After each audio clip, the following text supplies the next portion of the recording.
Well, ladies, I am back here. We're going to do some Carroll, Iowa tonight. I had to do a fresh farm save, and I added to this. And Merry Christmas. Hello, Derry. Thanks for stopping in, man. I appreciate it. We are going to first have a look, as long as everything works right. I kind of realized I messed something up there. So, hopefully everything will be fine. I won't have to do much more modding. Let me do one thing here before I get too far and forget. Come on. Okay, everything is ready. I messed up and F12 the whole map to corn, and then I put some soybeans in and whatnot, but that was about all I did so far. So,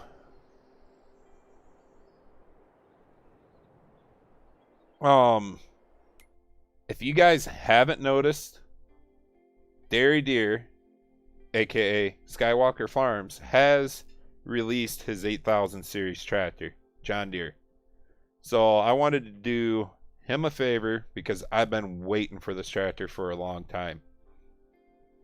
And as you can see, his older version right here, the first version, and his second one, you can tell by the different, I appreciate it, Dairy, different logos he put on there. It makes it really easy to see. I haven't looked over the two-wheel drive one yet, so I'm going to look that one over with you guys here and just see.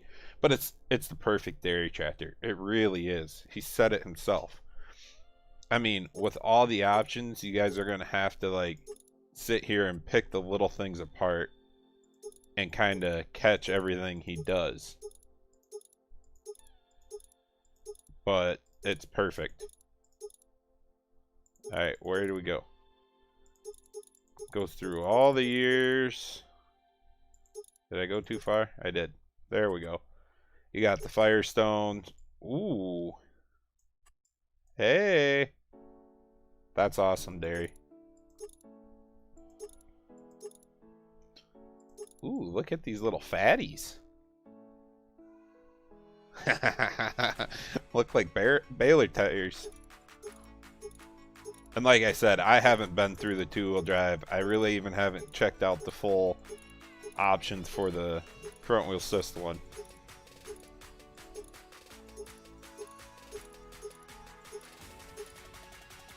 Oh, here we go into some wide ones.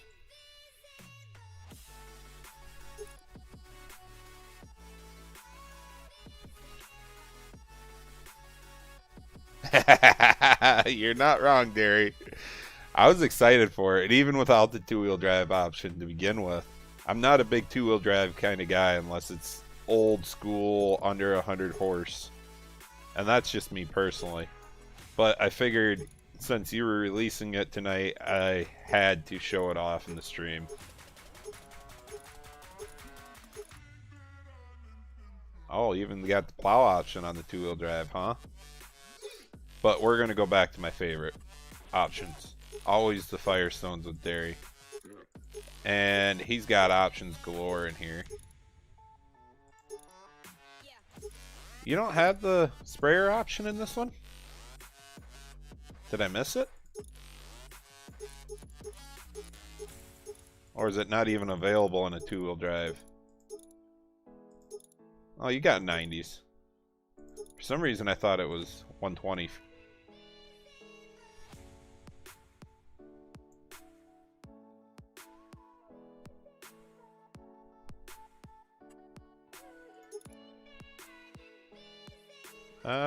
Weight style. Alright, let's get some weights on there first. New and old. I'm kind of the old option. I just like them a lot better. But, again, choose all your weight options. I'm going to leave them off so we can continue to see all the others. Alright, Derry. I might have to have the two-wheel drive option. I'm a sucker for the classic two-wheel drive front fenders like that.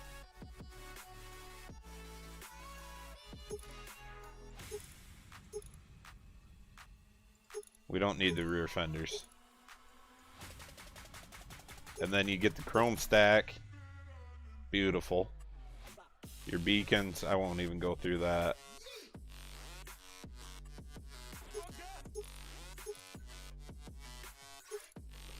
Then you got plenty of options for extras on the cab, scale on the top. The 3-point, this is a nice touch. You can have it set up however you want. Your mid mount will be the Demco tanks, front loader attachments. He did leave the H480 in here, so that's awesome. You got options for your monitor in here. I don't know which one that is yet, Derry. Maybe you can enlighten me. That's the computer track. Is that the planter? Because I know this is the bale track. I'm pretty sure that's Lazy Ease. And then you got the scale. And then back to none. Window tint. Bam! Let's go dark. And then you got your hydraulic inputs in the rear. Thank you, Stiffy. You can go up to 4, 5, or have 3. And this will change. I don't know if I can see it in there or not. Right there. Your 4th and 5th remote option on the armrest. Now, the one thing I haven't seen anybody do yet, Derry, and this is what the one I like. I forgot to put it on my one I actually bought, but you got the shield and then the 1000 PTO. Dude, that just made it right there, because we had to switch the PTO on our tractor, Eco tractor, quite often depending on what we were running, because I think our planner was 1000. Yeah, our planner was 1000, but some of the other things we would pull with it were 540. And then the drawbar, safety, and hammer strap. And then my favorite thing, even looking at when I was looking at the front wheel assist version, so you got a condition of new and condition of use. Fades the paint, and I know there's a lot more, maybe there isn't, but just watch the flashers over the fenders. They drop, you lose a couple antennas, you lost your handrail. Oh, hey, go away. You lose your mirror here. What else am I missing? The antenna.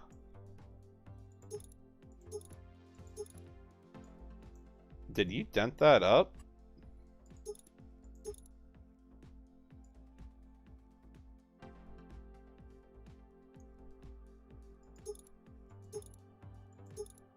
Oh, that's funny. Use version, the shield goes up a little bit. It happens.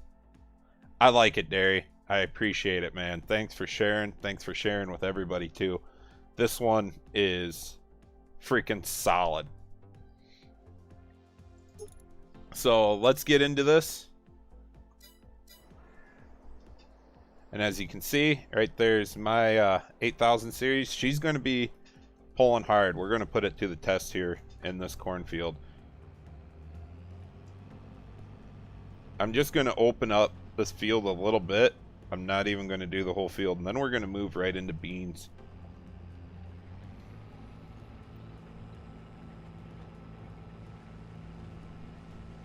Better turn that off.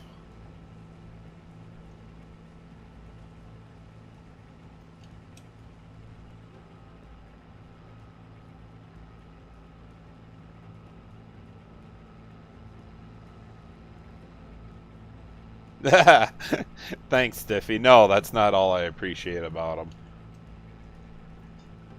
He does great work. He poured his heart into this tractor, and it is just awesome to see. I was watching him and seeing him through all of his glory and struggles with the tractor, and seeing that it paid off is just amazing. That's the best thing.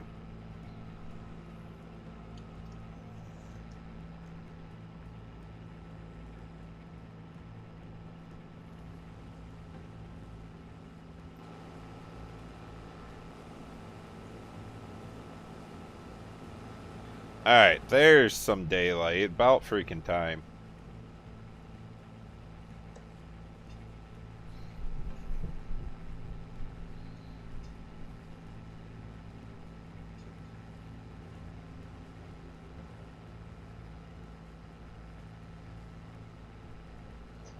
I hope everybody has had good Christmas parties so far. If you guys had any, I wish you good luck through the holiday season. And I hope everybody also does the same to you guys' family. It's time for family stuff, and all mine parties start tomorrow, I should say. And then we'll see how bad the weather gets, how crazy the weather gets, I guess. They're calling for a bunch of rain up here. Sunday, Monday, and into next week. I was hoping to go snowboarding, like I said earlier, on the other live, but that one kind of fell through, so due to weather anyways. So like I said, I'm excited for the dirt bike trip I got coming up. And that's going to be really my peak, what do I want to say, adventure during the holiday season. And then we go back to work. If I could get on the right freaking rows.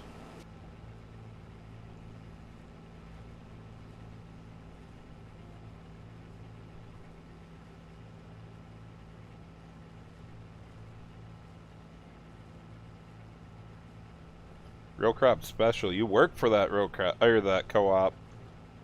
I guess I didn't realize the change. What's the name?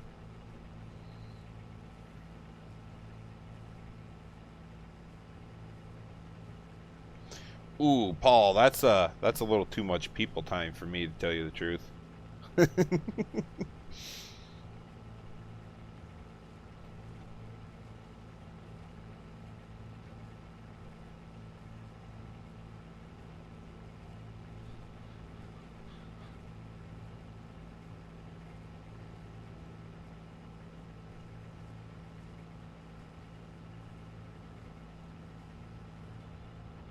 Can I hold it straight? Maybe, maybe not.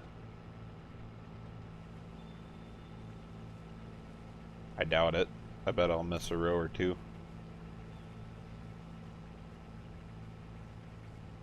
Corn is a little tall on game.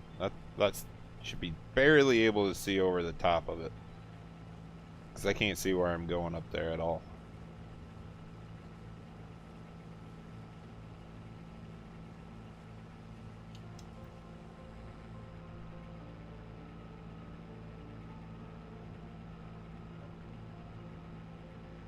Oh, interesting, row crop.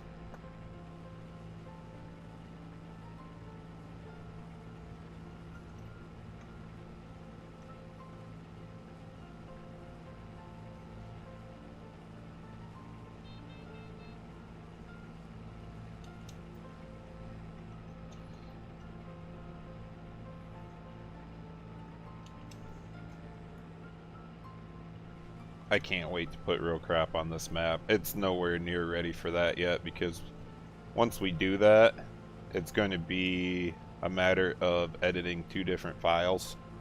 So we decided with Carroll we are going to get it to a point on the regular version before we add row crop that there's just minimal things to do on, or just the little stuff we find that we'd have to go back through and edit.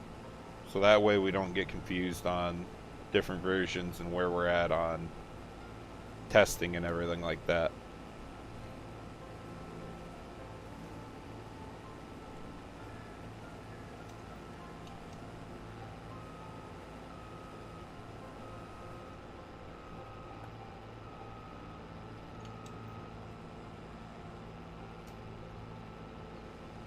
Did I get this header right? No, I didn't. It still didn't work for me.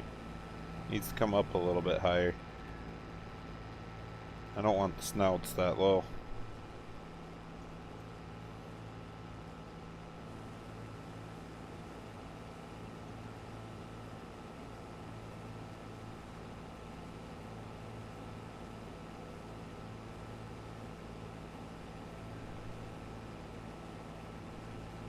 I got the STS 60.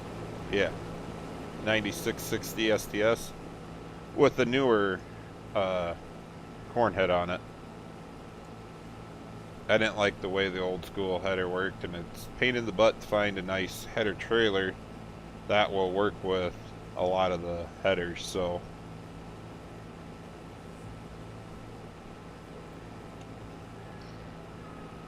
good part about F12 and some fields in it doesn't yield a whole lot, so I'm going to make it quite a ways before I get a full hopper here, but it's opened up. We'll get the first dump into the grain leg, get it drying down. I got to put a propane tank down yet for that, buy some propane.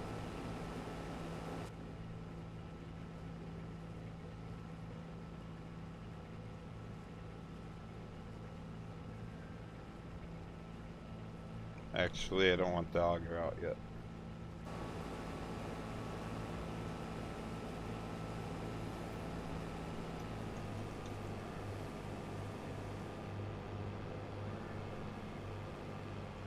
There, it's opened up. That's all that matters, right? Hey Matt, no, I'm not ready for Christmas.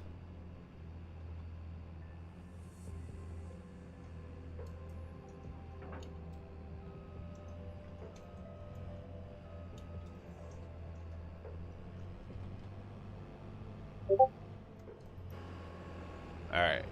D. Oh, hey, I forgot about that. My bad, boys. It's going to creep away for a little bit. I'm going to open up Discord again. Monaco, Stiffy, and... Oh, no. Our resident, Mute is in there. But he's also in the live stream chat, so... Good old Tilly Man.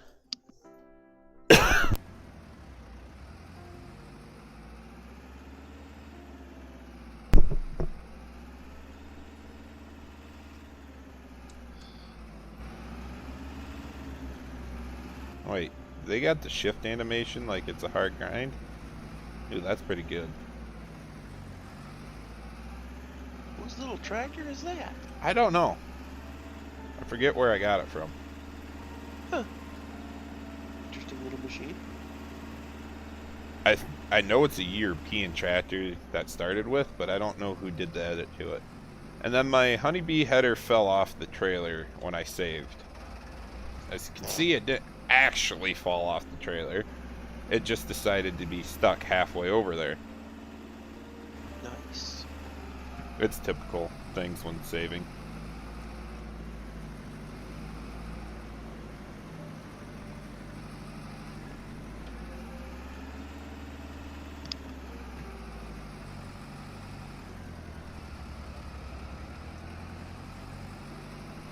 It freezes, Zach? Did you make sure you grabbed Thunder's script for state controller? That's going to be my first question. Because I haven't had it freeze on me, and nobody else has reported that to me yet, so I'm unaware of that situation.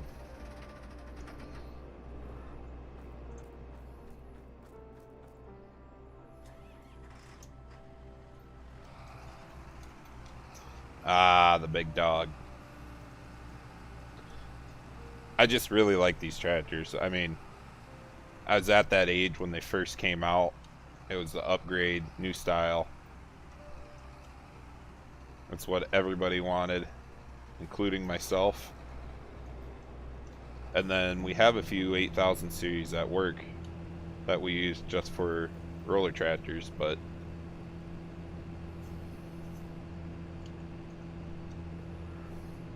thanks, Kyle. I appreciate that, man.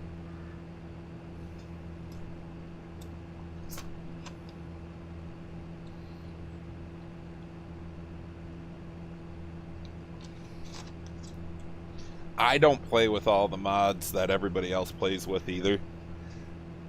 So I have no idea what production revamp even does. 8400T and an 8410 in real life.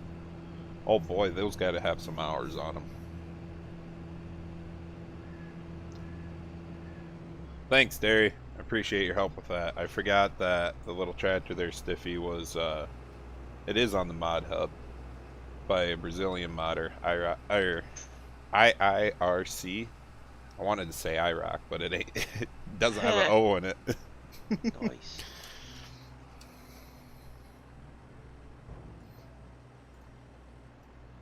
Is there no mouse controls for this wagon?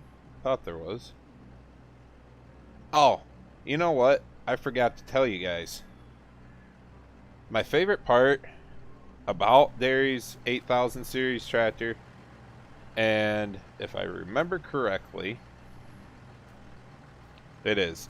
So with interactive controls, he has points all over this tractor. You got to kind of walk around and look for them. But they're the little X's that come up, and if you have your cursor on, or if you don't, you need to make sure they're like dead center of your screen. Yeah, I got the door on that one. Here we go. Take the hood off. Fully modeled engine. You can get right in there, look at it, watch it, ooh and ah over it like I was.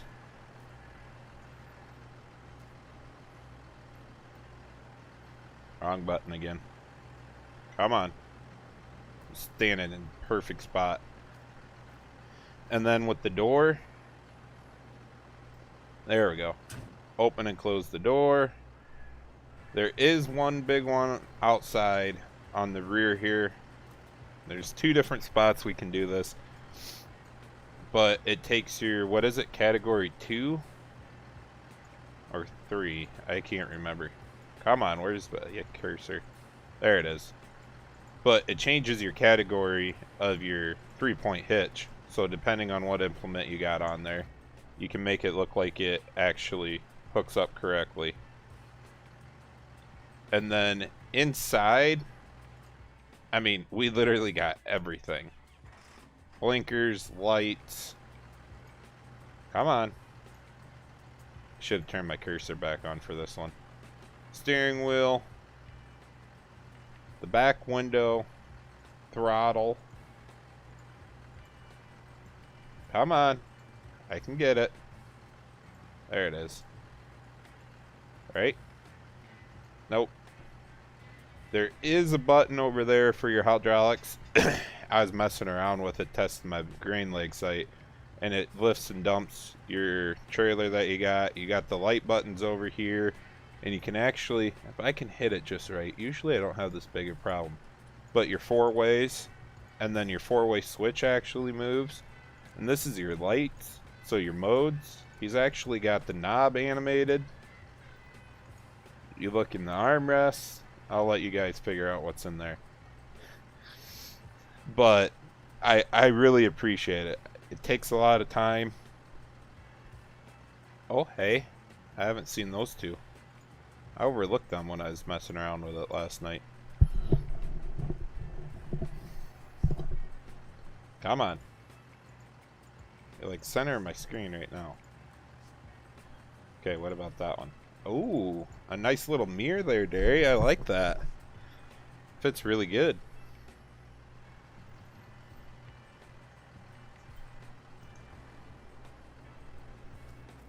I want to get in some beans.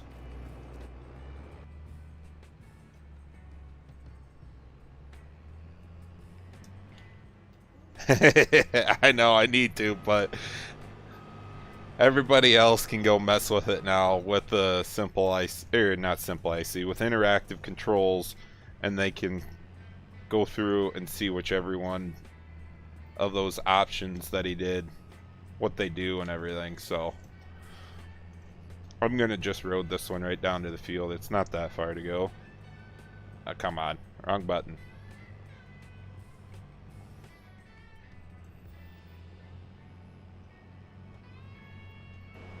I hear you, Derry. Don't worry, man. It's the holiday season. I fully understand and get it.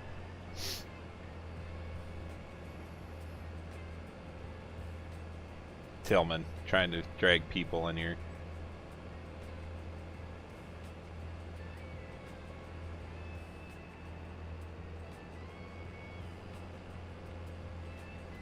Where'd I put that driveway? I don't even know if I got this one wide enough.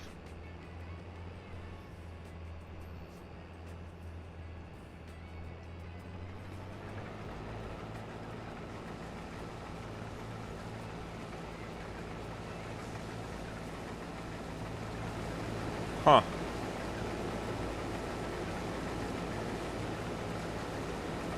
I didn't think the stubble was that high ever.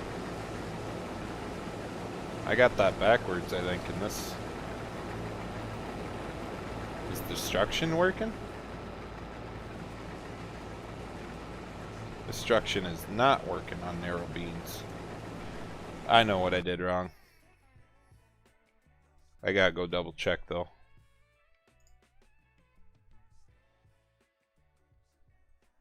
Yep. So if you guys notice, I do have narrow beans coming out as soybeans thanks to Thunder's Harvest Master.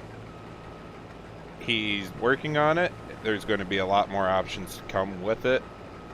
I don't have it perfectly set up for Carroll. I thought I did, and I must have messed with it or changed something, because it is currently not working right, and I don't want to back out of the game to fix it perfectly, which I'll change it around so the stubble works correctly, the tire destruction will work correctly, and everything later on.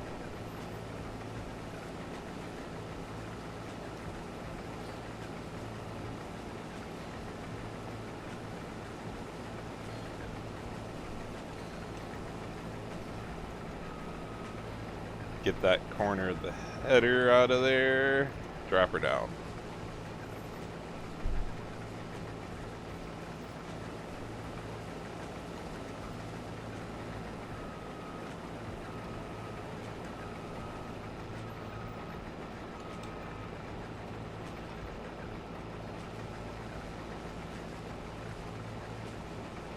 I think I might have to put cattle on this one just to play with that tractor more, but what I was thinking about doing was buying one of those hog buildings down the road and running a big hog operation out of this too, so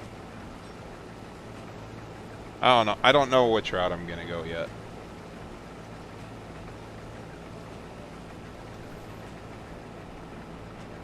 ODF, what's up, man? Skipping Christmas again? Just so you can be here?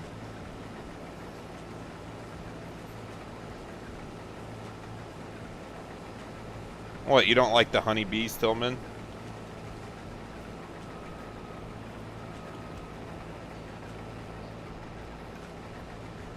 Poor kid.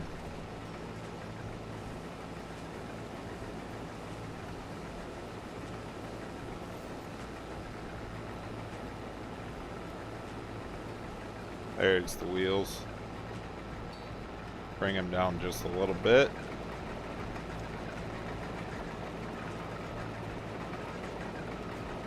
I gotta get the height on this one a little bit better. It does flex a little bit. I want it to be lower to the ground too when you harvest. Telephone pole is going to get taken out when I turn like this. Yep.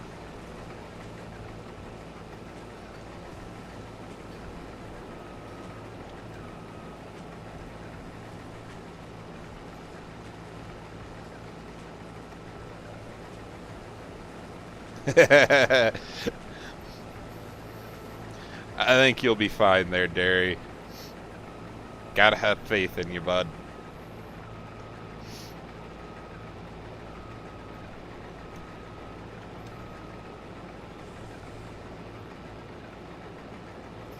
It was close, ODF. It was really close.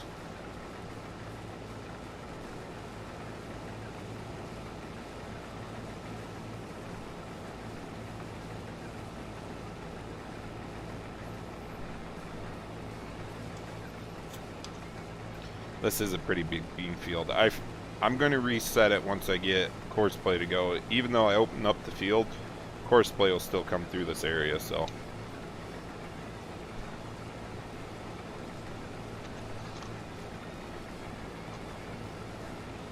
That's cheating, ODF.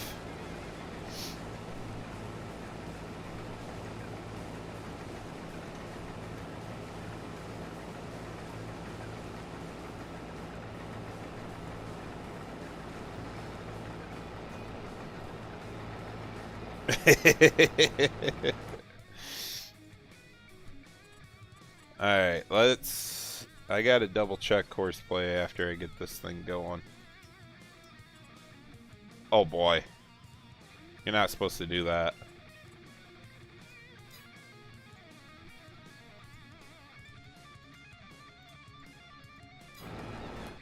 There it was. I had it. Where'd you go?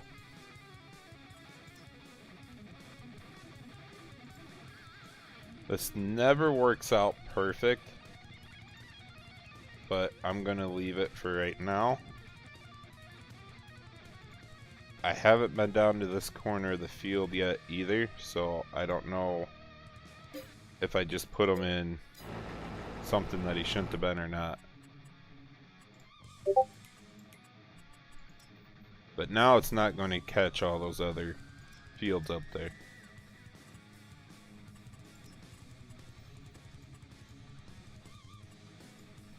We'll go 3 times around, headlands, okay, road direction, we're going to turn that. You're going to do lands. I want to go like probably 80. Yeah. We'll see how this does.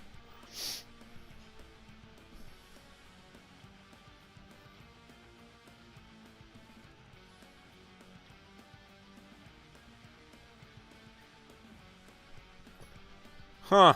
Thanks, Tillman. I don't mean that sarcastically either. I'll probably have to go all the way around this field myself now. But reset the acres. Acre counter, I should say. Bring this up, see where I'm supposed to be. Oh yeah. I'm gonna at least have to get past this fence.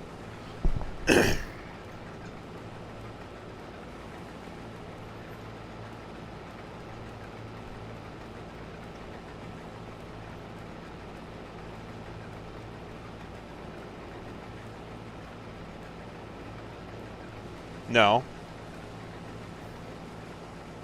I'm not a moderator. Okay, sweet. I got this line right. We're gonna miss a little bit on the field edges, and I don't care right now. That's course play issue, not mine.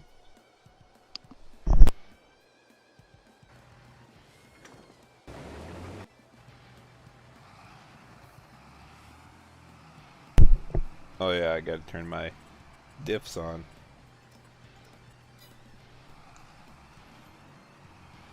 Oh, the bend pack. That ain't even my bend pack. I don't know why mine will not sell. The Brock GSI. That one I can't figure out yet. So I'm gonna have to do some intensive testing on that to see what is going on. I got a little idea on what it could be, but don't know yet.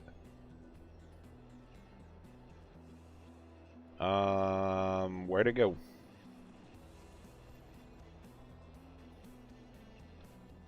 Do I not even have it in here? I don't. Wow, I didn't even bring in my latest version. Well, what the heck? I thought you were a professional. Yeah, we know better than that. I'll just put a big one down for now. It isn't that big of a deal to me.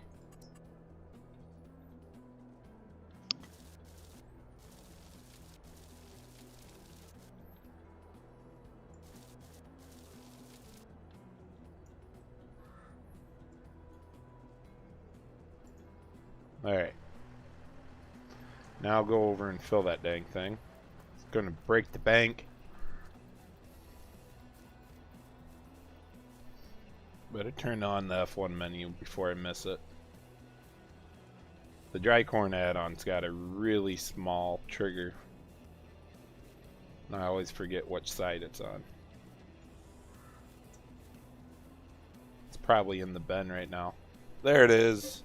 It's in the bin right now. And then... Okay, come on. I guess I'm too fat to fit in between that pole and the bin. This version does have Legacy's dryer shack on it. I will be doing an update at some point in time when he allows me to release it. Wet bins input. Perfect, perfect. Alright.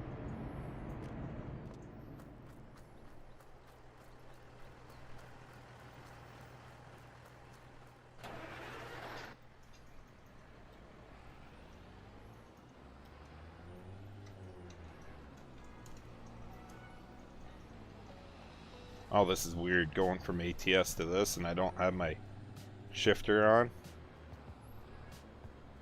If you can't find them, grind them. It's easier than heck in here compared to ATS. ATS, I got a real shifter. I've been thinking about investing in that. The guy I drive for now has automatics in his semis, and it just ain't the same. It ain't the same. That sucks.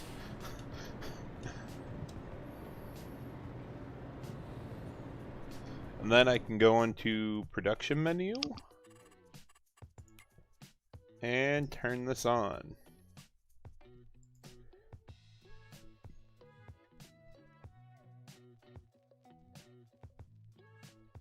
There we go. Perfect.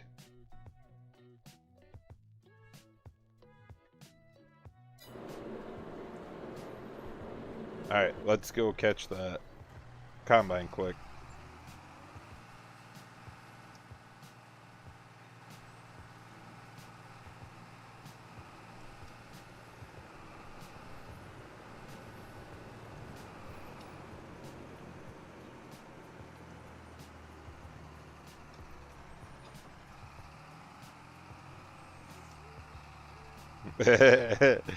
Can't sell the fences. Sorry about your luck. Don't own the land.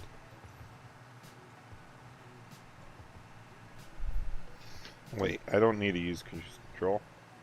Throttle works, right?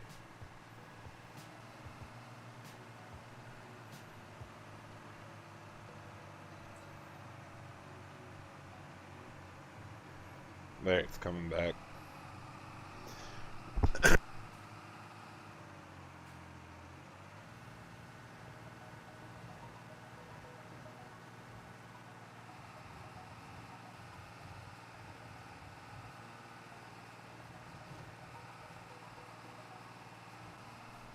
Smarter than a fence post? That one's tough to beat.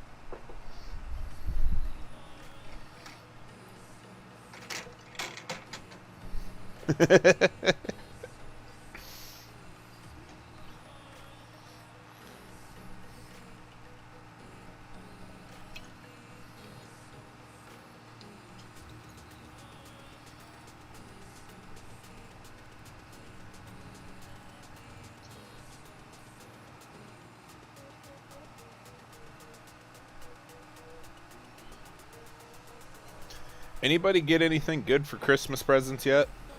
Or are you guys all still stuck waiting for another party?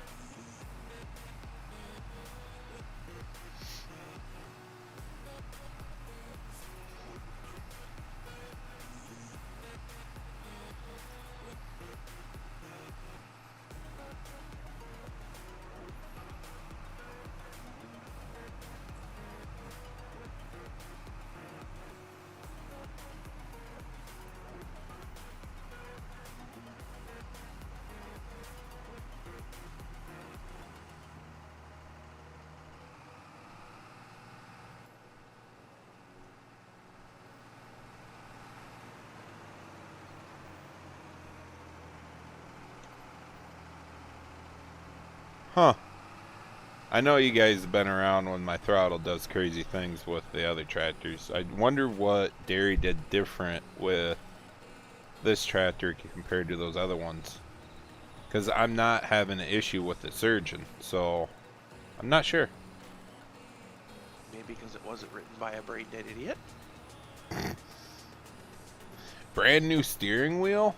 Boy. Man, your guys' families actually love you.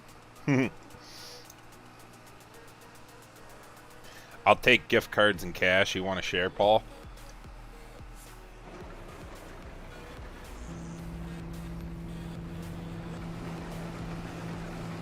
We're just going to run with it because course play isn't playing nice. Let's see. Ooh, he does got a drastic elevation change in there. I like this.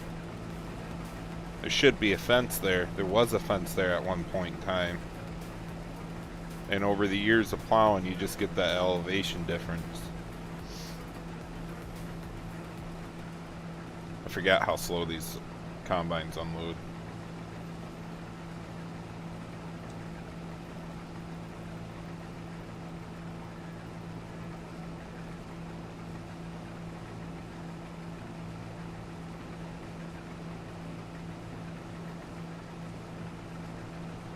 They actually unload really slow.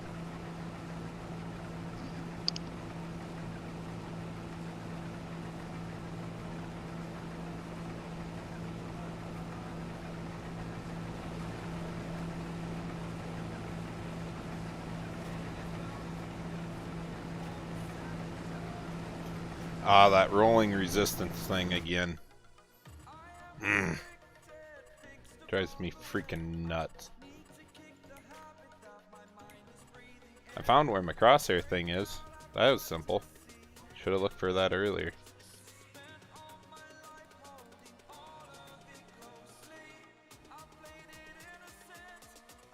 Alright, where's the rolling resistance? No, that was Alt Control C.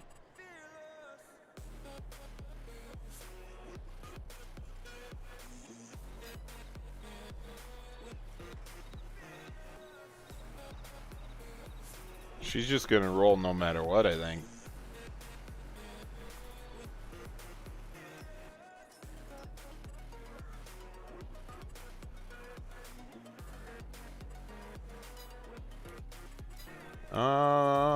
Where's that other one? I'm gonna try this. Oh no, that ain't it.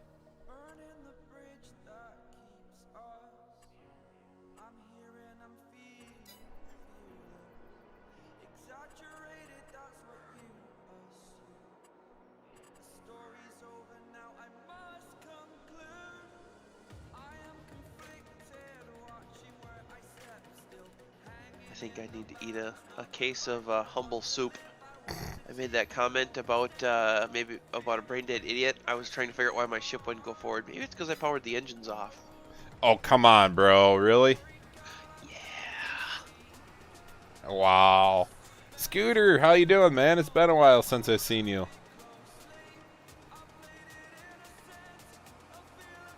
ODF, open the presents. Then hand them to the people you're giving them to. That's the way you're supposed to do it.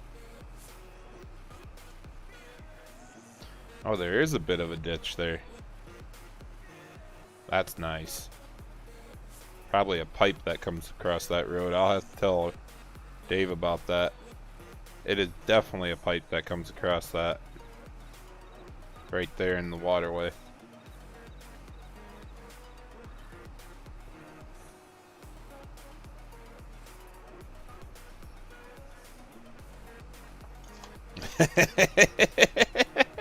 Tillman hammered you hard. He goes, Stiffy, we all know you're a brain dead idiot. Yeah, I saw that. I was just having a coughing fit, so I couldn't respond. Thank you. Thank you, Tillman. That's why your nickname's Birdhouse. That it is. If you guys don't know, Stiffy is... I know it's Stifler, but Stiffy is our resident birdhouse. He was the guy who figured out that the Tahitian map has a mod conflict with a birdhouse on Mod Hub. Mod Hub. And Took me 3 days. Yeah, I was gonna say. Took him 3 days to figure out the mod conflict before he could even open the map. And I'm pretty sure he's the only one who downloaded that birdhouse. Apparently. But now you all know. So don't download the birdhouse from Mod Hub. Don't download the birdhouse. Most people say don't eat the poison. I'm saying don't download the birdhouse. The birdhouse is a terrible idea. I will never live that down for as long as I live. No, no, you're not. As long as you're in here with us, we are going to constantly remind you of this birdhouse.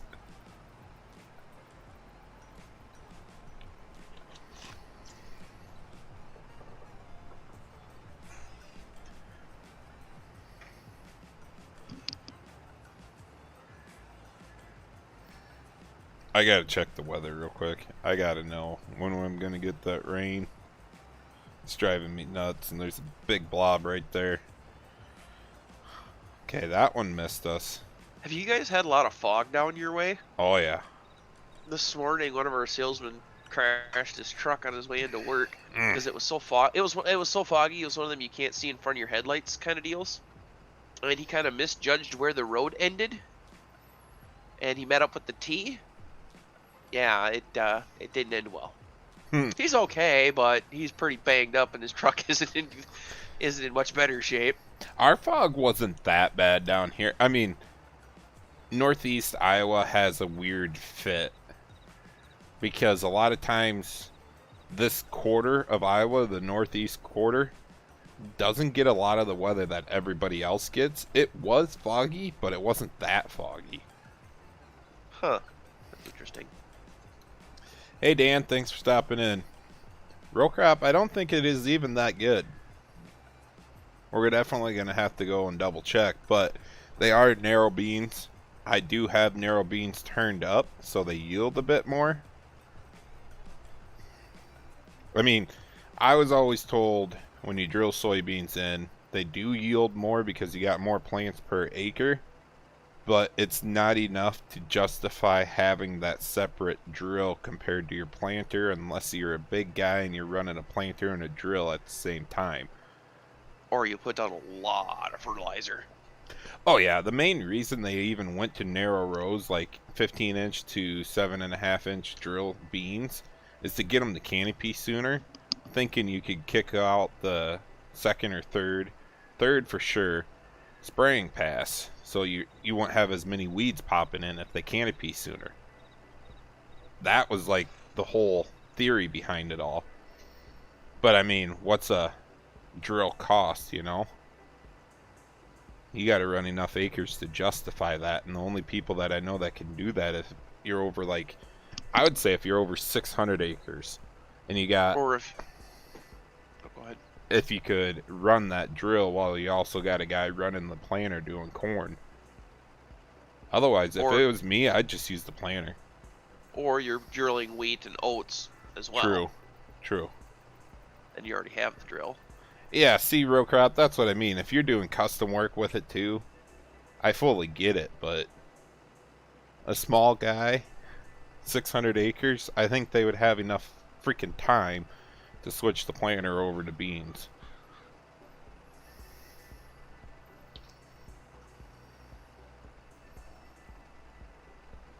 Paul, you're going to get your new truck on Wednesday. New to you or new truck in general?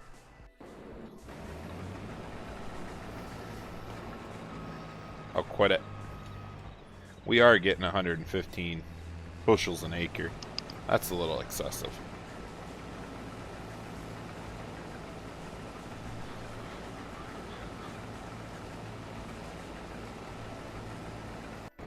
Where's my tractor? Right in the middle of everything. What are you doing?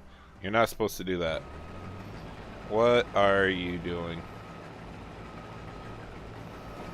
It's doing hired worker things. Oh, you're using courseplay. Well, it's doing courseplay things. Yeah, it thinks it's too full, so it needs to dump. But if it go a little bit farther, you don't have anything to combine there. On delay. Then we go speedy, speedy. Or not, it's still gonna do it. God darn it. We'll just wait.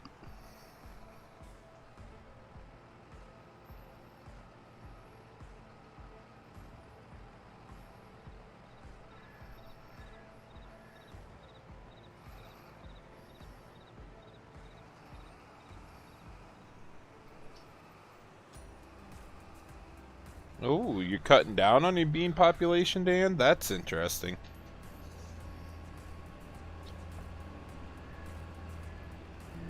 I mean, I do know for a fact a lot of people were using drills back in the day, and I can say this because my family friends said, and they did use drills all the time for their beans, but it was two brothers farming together, sharing equipment. So it made sense for them to have a planter. One brother would plant the corn while the other one was doing beans, vice versa. But they have since kind of broke away since the kids got involved from both brothers, and it wasn't worth it justifying to have a bean drill when they could just switch their planter. But at the same time, cut down any bean population, that helps too. I mean, my dad, when we were planting, we had 36-inch row planter, and we never upgraded to a 30-inch row.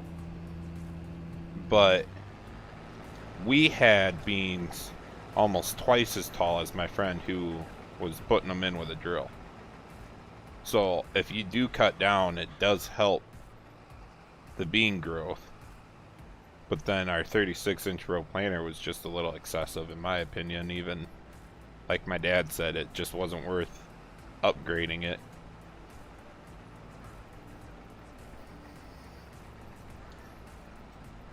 Alright, where's my semi?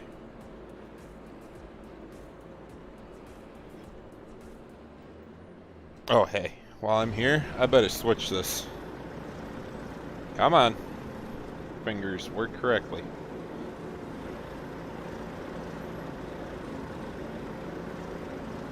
You're only at 9 bushels dried? I made it go that slow. I guess it is going to take a while to dry corn down, ain't it?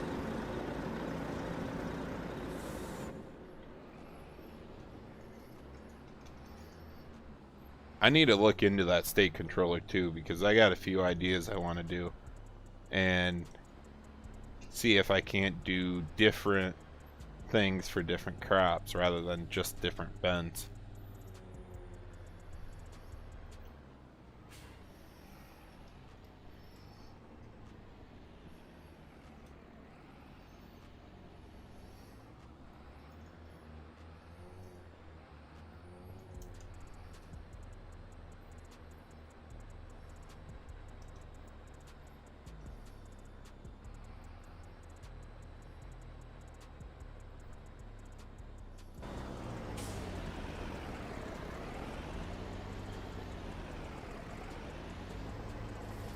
I gotta get skinny. We can do it.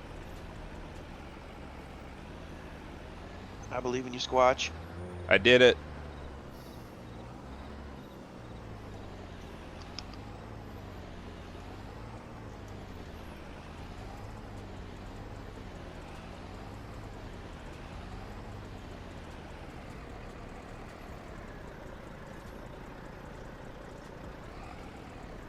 Getting out of the field's gonna be the hard part.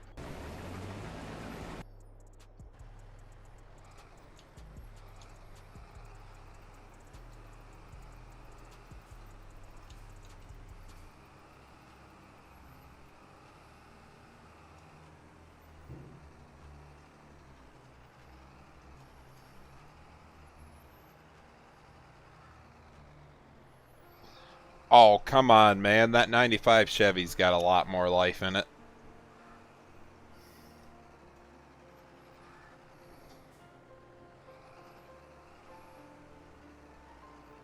Get off the rail. Dang it all. How long is 400,000 mules? Oh, shut up, Stiffy.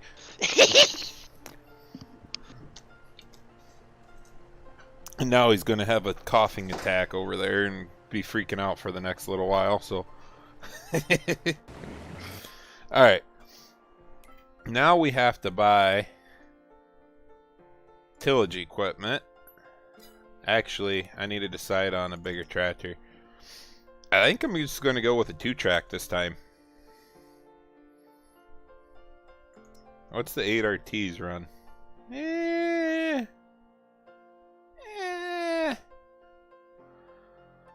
mean, the 9R looks good.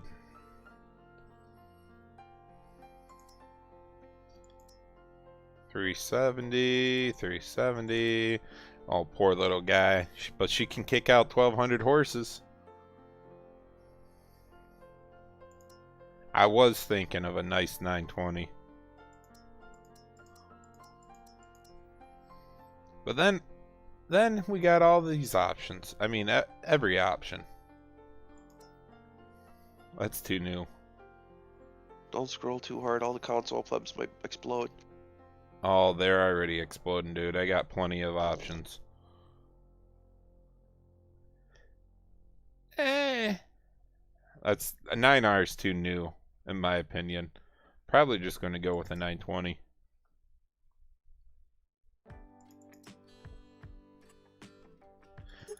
At that point, Paul, you're best off just keeping her run, dude. I mean, I'd run her until she dies. And then throw another engine in it and run it until it dies.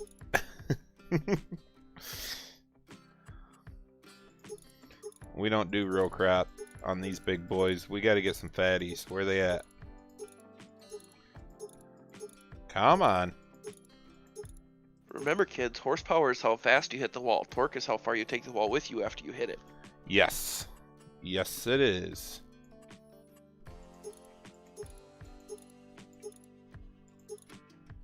We do black.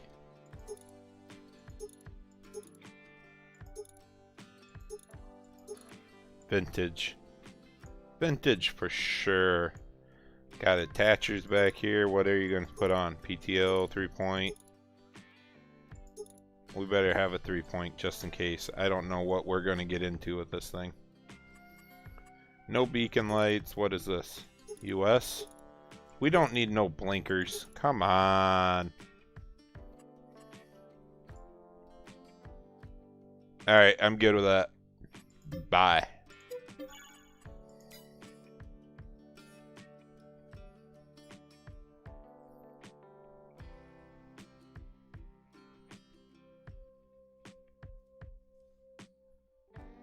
Oh, Logan, dude, that's harsh, man. I don't blame you. I wouldn't want that either. What'd I get? 500 horse? Alright, now we can get into some bigger tillage equipment.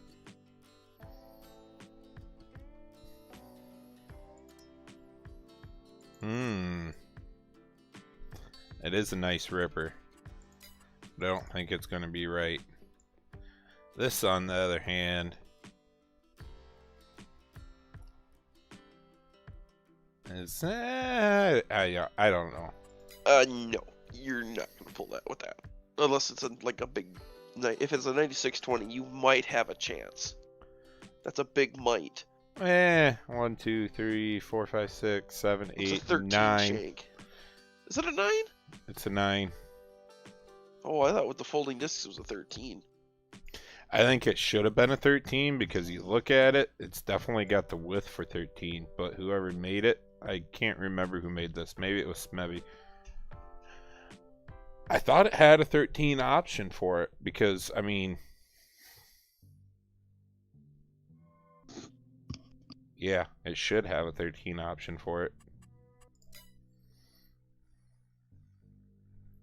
I know these are Smebbies for sure, but I got too big of a tractor already. Same way with this. No, that's a little bit smaller. Let me go look what I got in my subsoiler category. I don't think it was much. That's only 7 shank. We're going back to the big John Deere plow.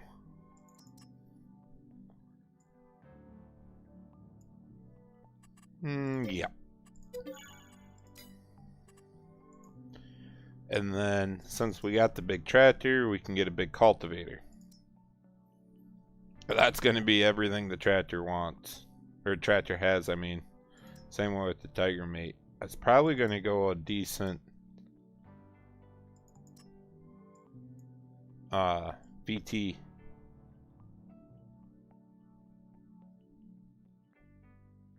Huh. Could pull that pretty good, but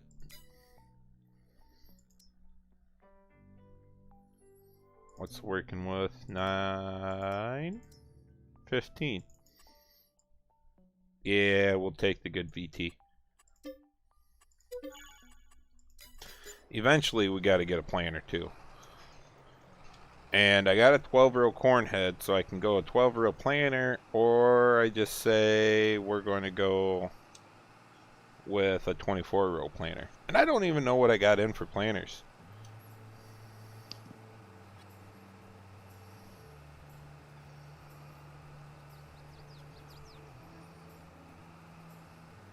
Pull some crazy loads with the Chevy. I hear you, dude.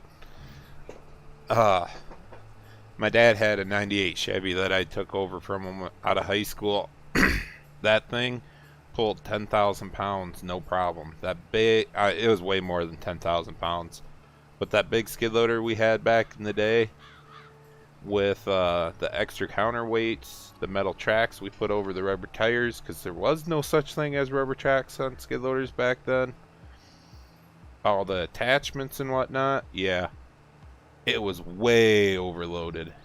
And we put the helper airbags in the rear on the rear axle.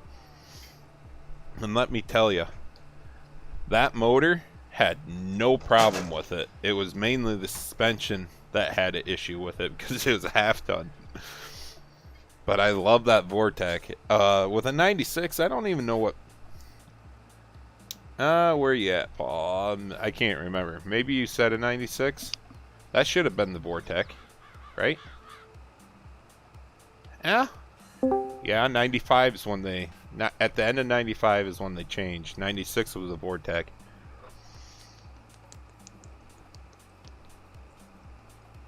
My old truck from high school is the same way. 92 F-150 I got from my dad had 1-ton overloads. I think that truck pulled every single friend of mine from high school pulled their car home at one point or another. Oh, yeah. Oh, Scout came in. Hey, what's up, dude? The stream is now rated R. Viewer discretion is Easy. Easy. Probably mind my own business. Oh, it's a 95, Paul. Okay. Is that still the carbureted? I'm pretty sure that's the carbureted. And ODF, no, I don't do nothing before the stream starts. I just start the stream and we're wide open. This is what you guys get.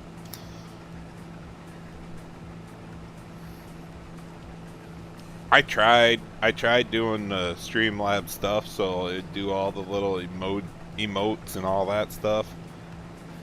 Failed epically.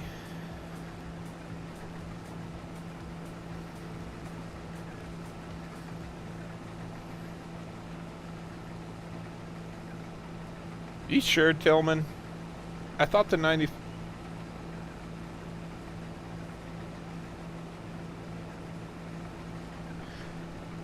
Tillman, it's funny that you said that. 3 pulls and I'm feeling great again.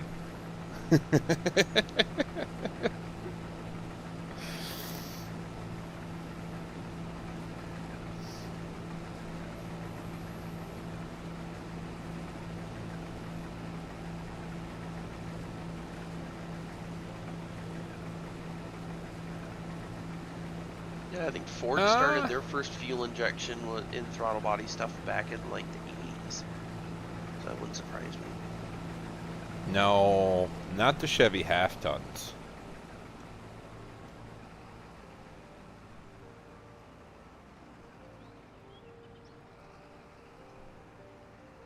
Was it?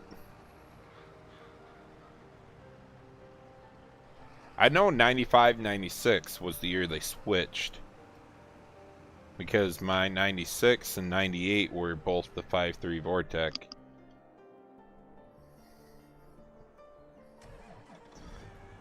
Alright, this is the whole reason I had to buy that other shed. Because none of this big equipment would fit in the shed that Monaco made. This farm was never made to have that big equipment, this big equipment on it. I can't wait to show you guys the other farms that Monaco's been working like crazy on, and this stuff will. It's just. This is going to be one of the most realistic maps in FS. And I know there's a few other maps that are very realistic. But by the time you put DR mapping in a map, the terrain is so realistic, the details so realistic, and then Monaco's making the realistic buildings. Legacy's working on some houses and everything. That's why I just say, like, it's going to be so fun.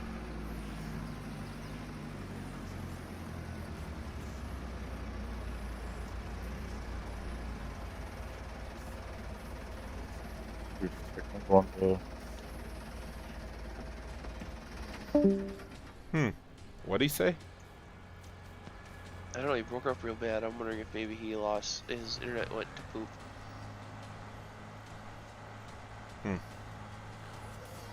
God dang it, Tillman. Supposed to keep tabs on that guy.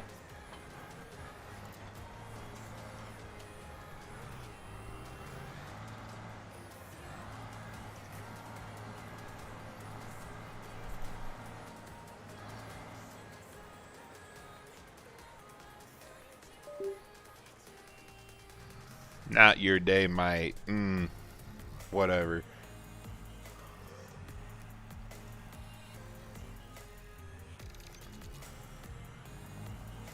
God, I love this shed. Now I know why Grandpa built one similar to it.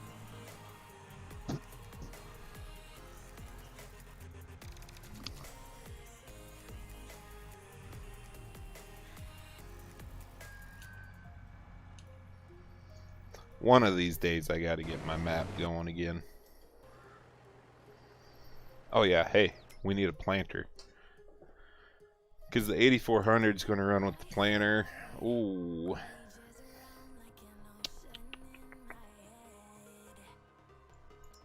We could just do a 48 row and be done with it. But that's a little excessive. Come on, you live in Iowa. You got all that corn money. Yeah, not wrong. And the only row crop ready John Deere planter I got is the 7000. I know these are row crop ready. I don't even know if I got the other ones in there. What the heck is this thing? No. No, I don't have the other case planters in there.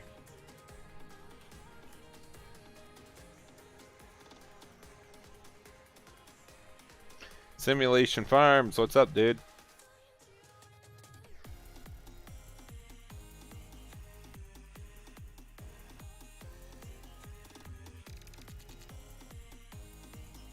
This one. I think I'll just... The engine sounds he has on this tractor. Bro, I am telling you, this tractor is just like crazy good. Oh my gosh. It's like music to my ears. It really is.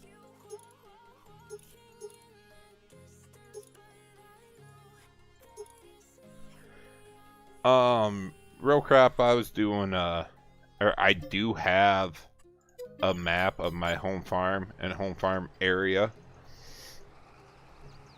Northeast Iowa. And I do have a handful of buildings. It started back in 19 when I really got it. I got it completed in 19 except for all the farms. It was working, the terrain was in, trees are done, a lot of the detail was done. I converted it to 22 at the very early stage of 22, and I kind of just stopped there because I didn't have the buildings I wanted. I didn't like everything the way it was falling together. I didn't have really good terrain data. Like Carroll here, the ditches and the road were done with the terrain data, not by hand. Somebody didn't just make it. Now, DR comes through and makes it better.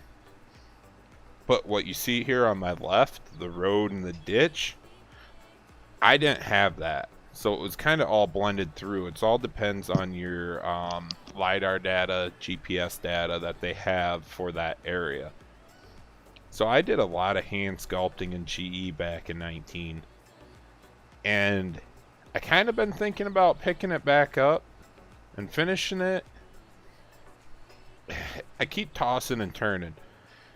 I'll probably make a decision when I don't know when we're going to get layoff. This winter is really weird. 50 degrees in December, you know. So, like, I'm still able to move dirt and everything. And my boss just told me my next project. So, I might as well ride it out for a while, keep making the money. And when I get laid off or decide to take my 2 weeks that I want off, I'll probably turn back at that map and look into it again. But it's a 4x map, so 4km by 4km, and it has the best part about that area, and I kind of tabbed over just enough to catch it. It's the part of Iowa that has the flat ground along with the hills right before you get into the Mississippi River Valley. There is some old school dairy farms that are there also, along with a lot of the big crop farmers. I don't know. We'll look back into it.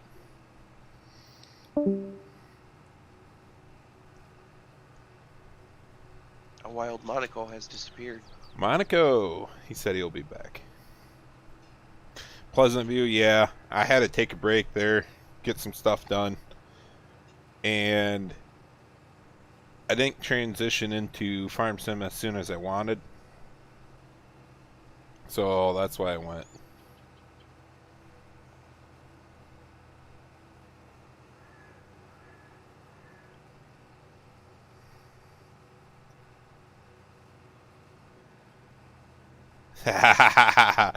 You're just too small of a farmer there, Pleasant.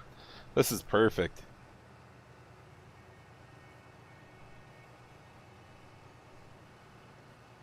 Oh, nice, row crop.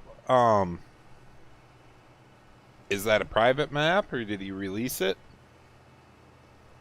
Because Northwest Iowa is about the same, and then you hit Central Iowa, and it is just flat. I've been all over the state for work.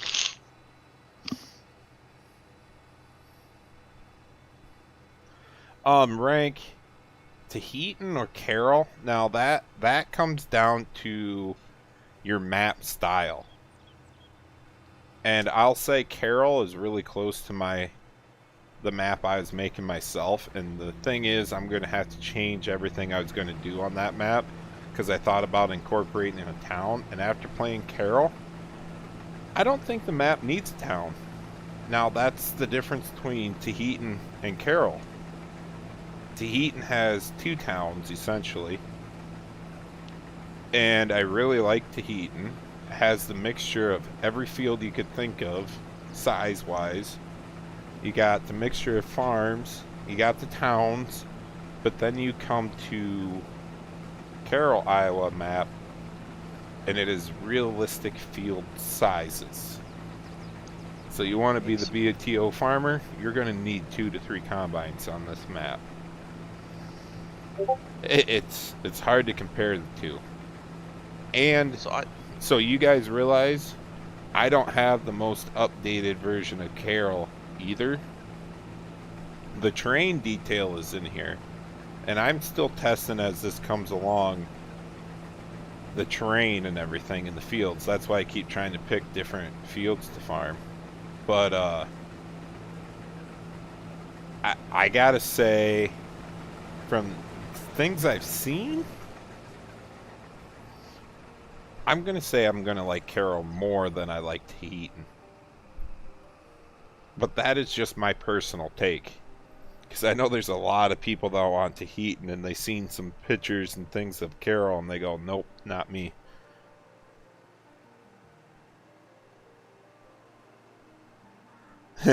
Simulation station, dude. I'm showing you the flat. I can't even say that, because right there's some hills.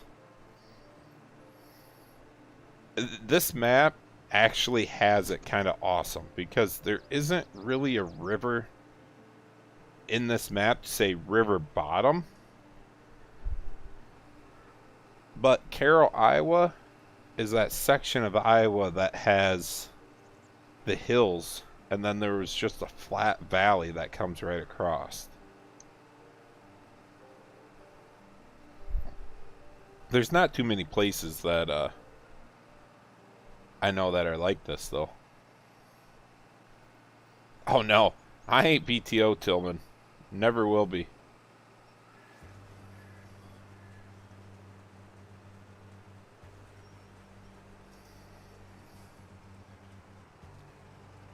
Right, simulation, and that's what I'm saying is like Tahitian is a completely different map feel than Carroll is, and it's hard to compare the two in my mind.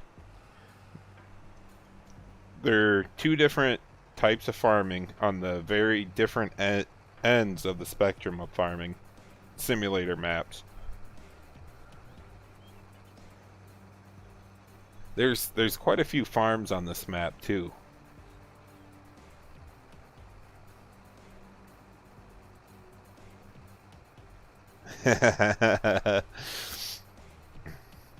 I'll give a little secret away for DR there. He did Tahitian. Alright, so you think about it, you don't want to be farming in a game for 8 hours just to get one field done. So with Tahitian, that map is actually a bigger map if you scale it up to the right size that it was supposed to be. Carroll is based off of real size. Now, if Giants had their scale of the game down right, you guys would actually feel it. But Giants do not scale their game according to real life. Even though it says farming simulator, is the farthest thing from a simulator in my opinion.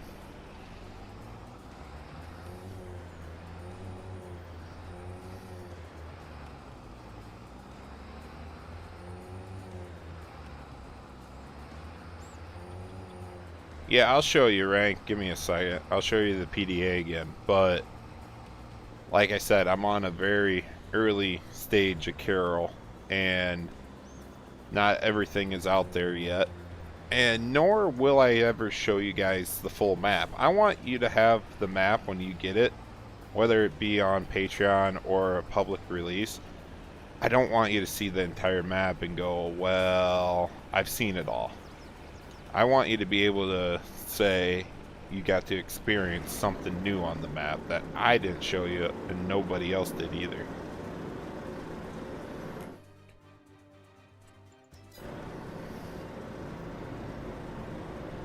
Alright, let's go. Input, we're going to do the small 7 ring. I shouldn't have that many soybeans. Shouldn't and will are two different things.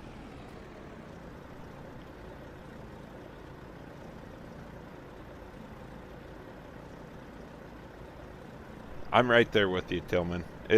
They stole the word simulation because it should be just farming game, in my opinion.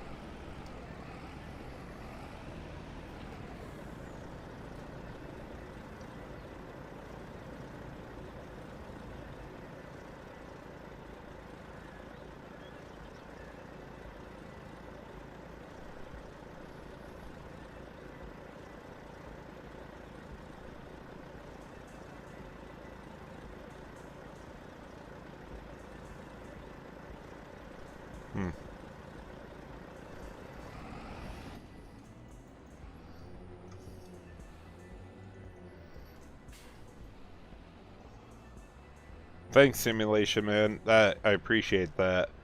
This farm is really nice and it's built off of the real life location, but for my streams and gameplay style, it was just too small. And to tell you the truth, I don't think they actually farm in real life. I don't think they farm that anymore. I think they rent it out from the looks of it on Google Earth.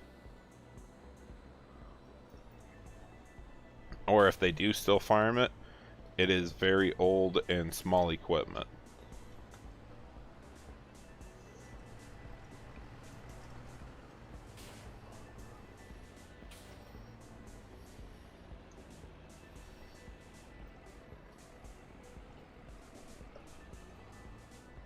Yeah, you're right, Tillman. You're very, like, there's very few non-tillable acres on this map. It's one of the most, besides one of those fictional place maps, this has the most ground than a lot of maps on FS. You only got like 200 acres that isn't tillable.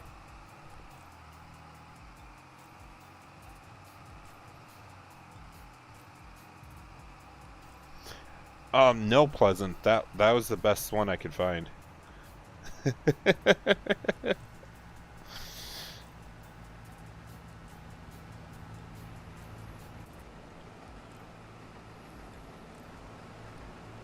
Well, this is I should say this is the most tillable acres on a 4X map.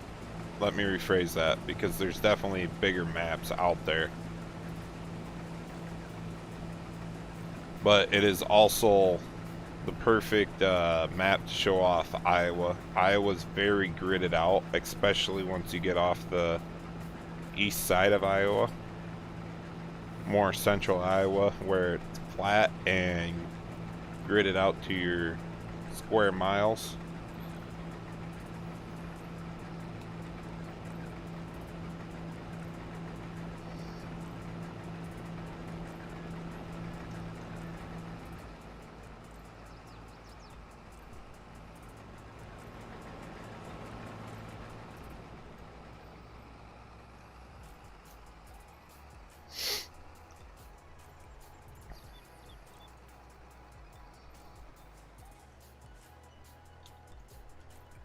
The only one that I think he could say he's a BTO farmer, Tillman, out of everybody I ever met through FS, the only one I think that he could say it is BS Farms.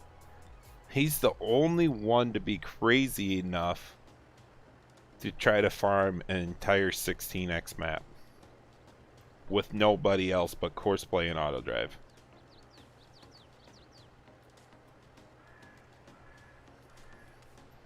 Alright, PDA time while I'm waiting for the combine.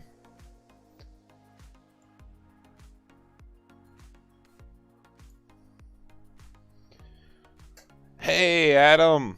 Wheeler. I'm just going to call you Adam from now on, it's better. How you doing, man?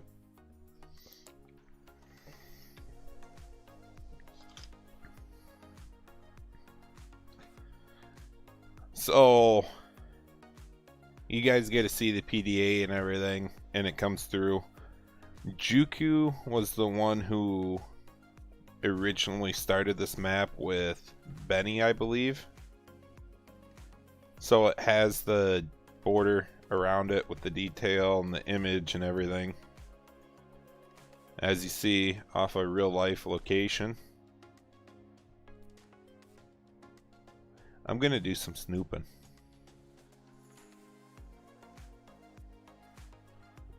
Ooh, nice feedlot. That would have been nice to get in here. Couple hog buildings. Those might have actually been chicken barns.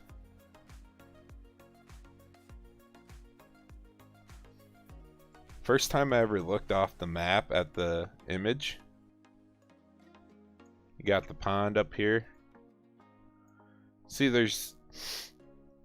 I could say if DR was to pick this area, that would have been in the map. It's just a DR. It seems like a DR map. He would have had the pond with the cabins and everything around it. What is this? I know I've been through this area of Iowa. I just haven't been through it often. I bet you that's probably a little village. No, it's just sections of houses. It's all the way through Iowa like this, where the families never really leave. leave, they just build another house, but then when the family members do end up leaving, they sell the houses, so you'd never have them there, but those houses were probably built in the 50s, 60s, 70s. Looks like an airport up there. Yep. Another feedlot?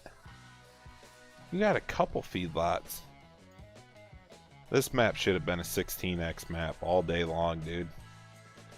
It would have fit all the outside image around it into one map. With these farms,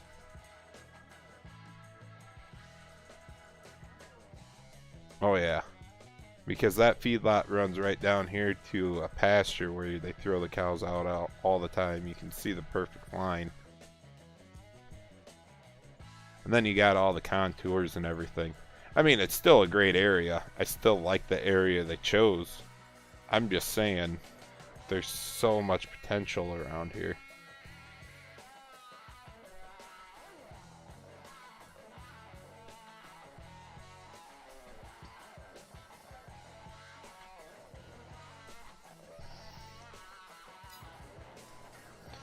Oh, I don't blame you, Rank. I would have built the feedlot too, and that's one of the things I usually do when I start playing a map is I end up always building a dairy or a feedlot. I think this one I'm going to go with hogs just because I haven't really done hogs in 22 yet.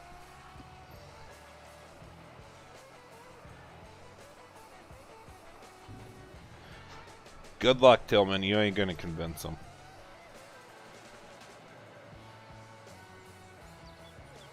Adam, what are you talking about? You're a fellow Minnesotan, unless something changed the last time I talked to you. I think he's more Minnesota than you are. He's Minnesota. I'm Minnesota.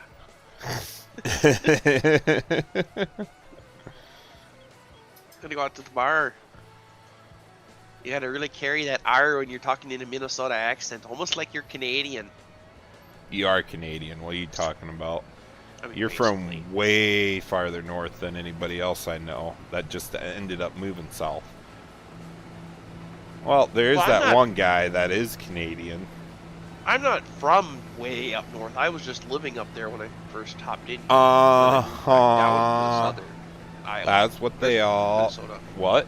Southern I moved Iowa? back southern Minnesota. See, that's what I'm saying. You don't even know the difference between Iowa and Minnesota, so you're there for northern Canadian. Sure. Whatever helps you sleep at night. See, there it was. I heard it. I don't know what you're talking about. You're Canadian. Pretty much.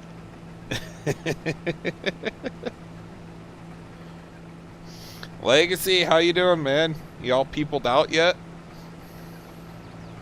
I was a little concerned there for you, a little bit. Didn't know if you were going to be surviving this week or not.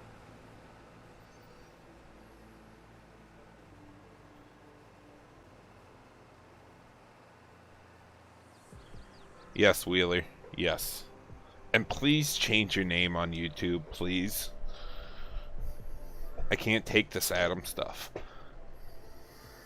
His brain is melting. He cannot comprehend.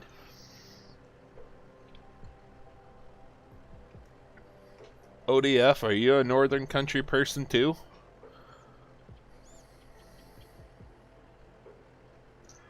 Oh, the message got deleted. ODF got timed out. Legacy finally caught him. Uh-oh.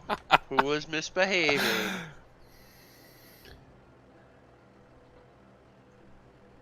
Oh, food coma, the best part. Legacy.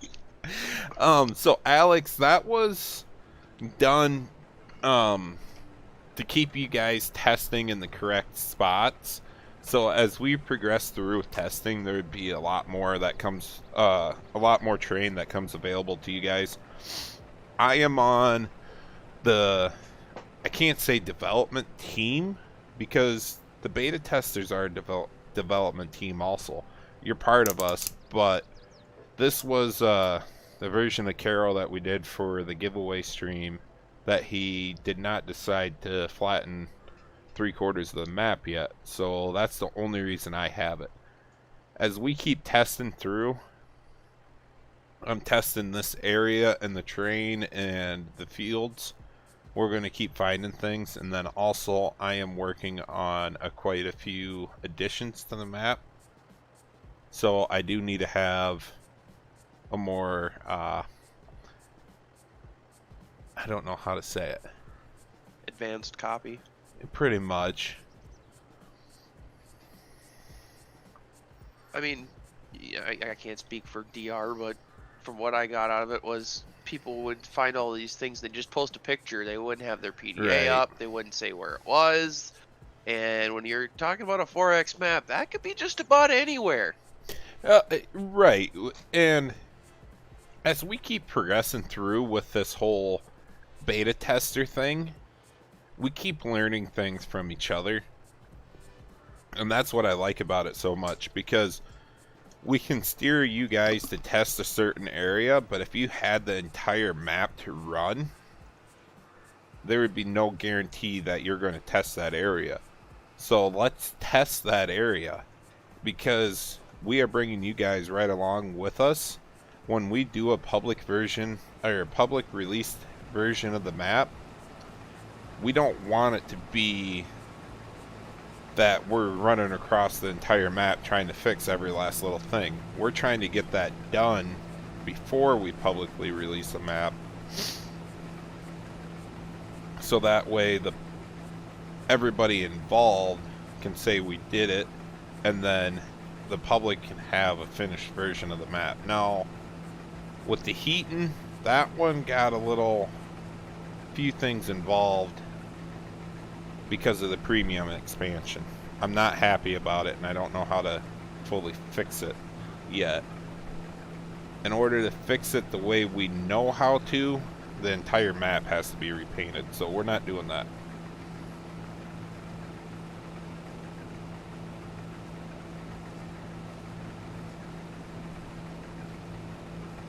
Tanner, you sure about that?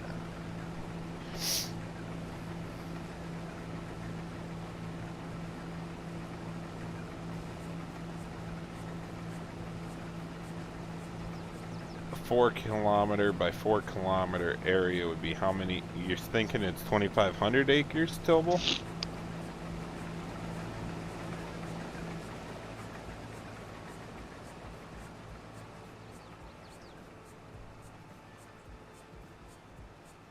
ODF, we'll give you the participation award no matter what, bud. We're here for you.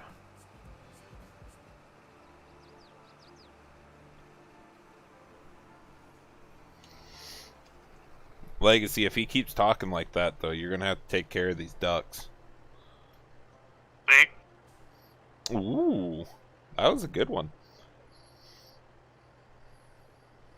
Thank you. I'll be here all week. I don't even know if there's that good of duck calls out there.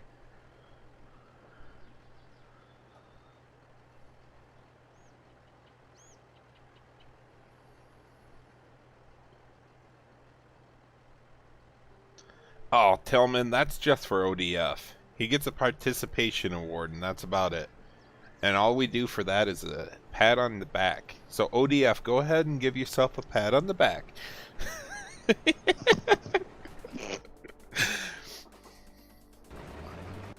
We're back here in elementary, guys.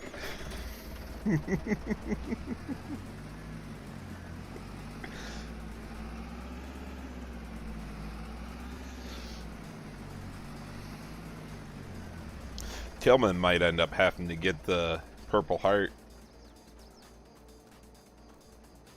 Fucking deer stuck in my shed again. Wait, I can't fit hardly anything in this shed. It's just not deep enough. Oop. I said that. Giggity.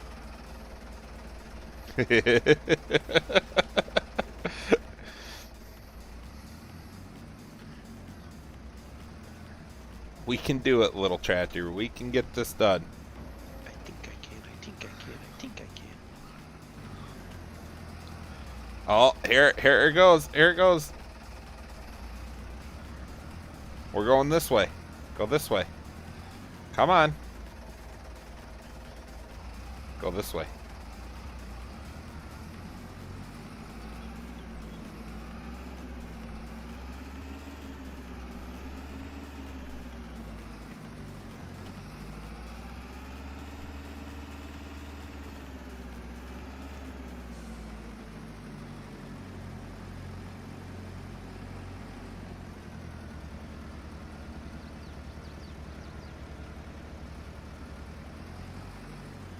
I wasn't going to back it all the way around the farm, Tillman. What? Come on. You can do it. I believe. Yeah, Rank. I'm going to tell you right now, dude. It doesn't matter what you do. Everything's not going to appease everybody. Everybody has their opinion. Everybody's entitled to their opinion, and they can say what they want until they say it in our Discord.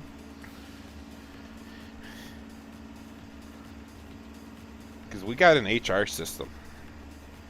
Yeah, HR does not stand for human resources. It does not, so do not tell everybody what it stands for, otherwise we'll get in trouble.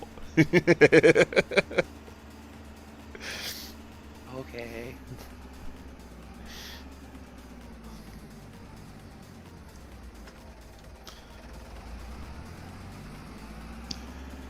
Oh, hey, I need to get my square body Chevy yet. Hopefully I put it in my mods folder. Hey, yeah, that's right. I forgot I was going to test that. Yeah, you forgot everything. You still on Starfield? No, I hopped off. I had to check out this tractor. I was gonna say. I hooked up my 7100 planter. Well, I should say, I hooked up Randy's 7100 planter that he did that I edited to it. Oh my gosh, my new planting setup.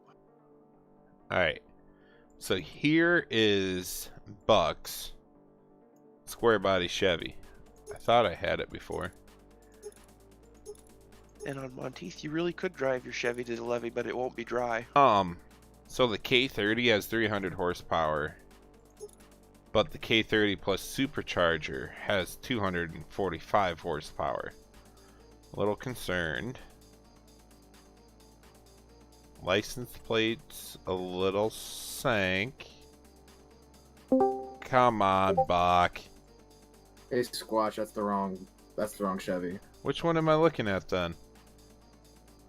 You're looking at the one we used on the live stream. This should have two options, diesel and gas. Oh, come on. I didn't get it in here? I don't think you got it in there. Way to go! You had one job. Oh, it's got to be in here. It would be in the cars category. It's not in there. It's not in there. Dang it.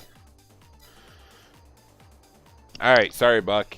Thanks for catching me on that one, Monaco. Yep. I agree with Smokey. Adding seasonal foliage. Foliage. However you say it, legacy, whatever. Is huge on a map. And that's what Tahitian's got. It's got seasonal grasses and everything. Foliage. I pronounced the I that time, legacy, so back off.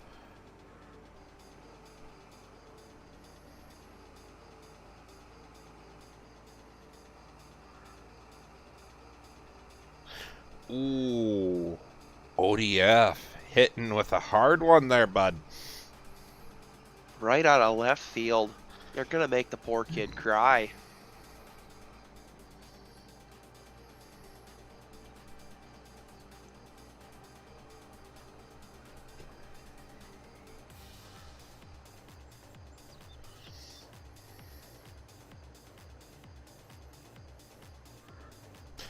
I don't care. English is just a suggestion.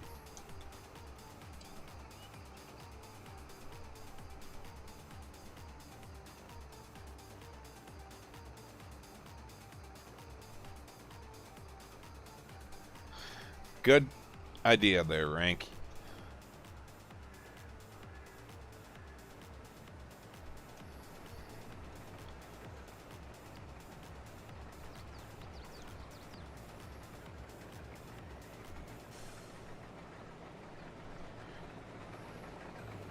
I wonder what we're at. I haven't heard from DR for quite some time.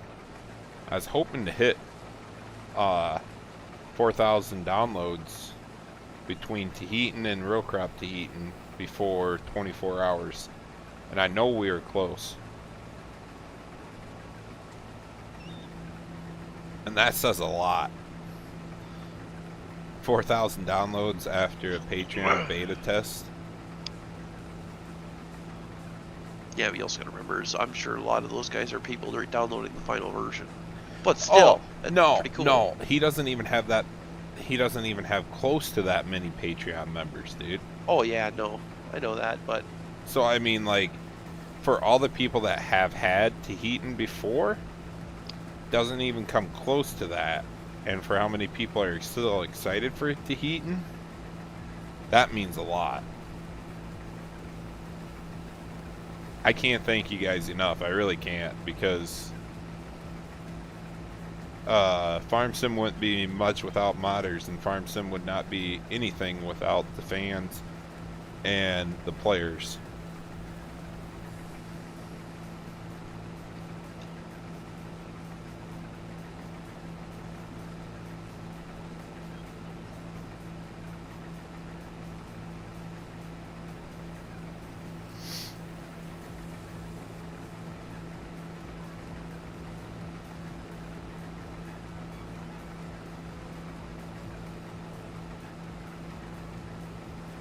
Oh, good to know, Rank. What's the account name then?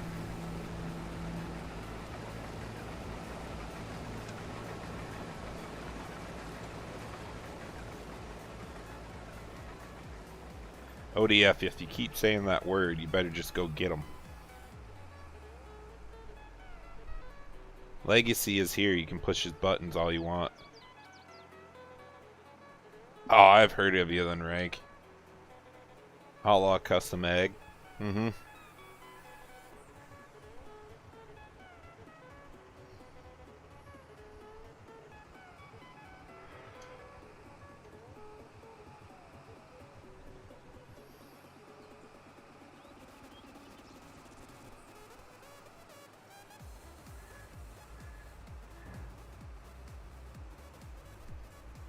That Japanese garage. No, this is not my own map. This is a collaboration through the co-op team. So we got a handful of guys working together to build a map, to do all the things that you need for a map in FS, and then we do the beta testing through Patreon and contributors that help us test. Because there's no way, I mean, it would take us for freaking ever to test the entire 4X map with like 2 or 3 guys. Let alone build a 4X map with that many people. So we have Legacy Egg helping with buildings. We have Monaco helping with buildings. We have myself doing the background stuff like the XMLs. And figuring out some scripts and everything. And then you have DR Modding, who is the sculptor, painter, the artist, however you want to put it. He's the one who does the train and everything you see in here.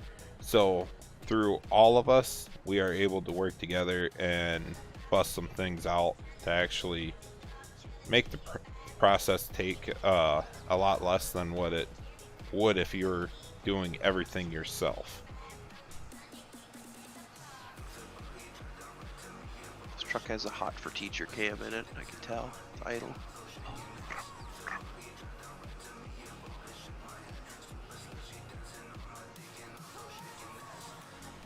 Oh yeah, Tillman's right.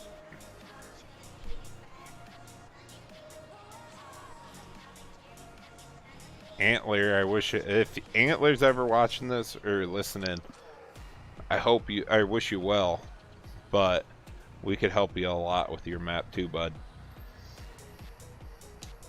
because he's doing a 4X on his own.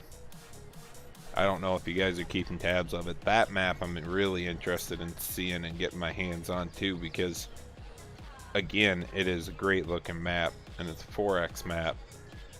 I like to be able to have a little more distance to drive around. I think a 16X is about the ideal size because you could farm all the way across the county and everything. But with a 16X map and playing by yourself, it's really freaking hard to, I wouldn't say do everything because you don't want to farm everything, but it's one of those, it even gets too far to drive.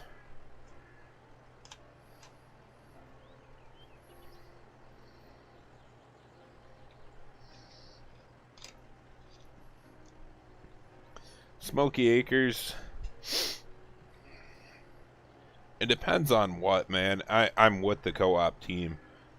And right now I'm backlogged the way it is with the stuff I need to do. And the other things that I have committed to. But, I mean, you jump into the co-op Discord, I have no problem answering some questions.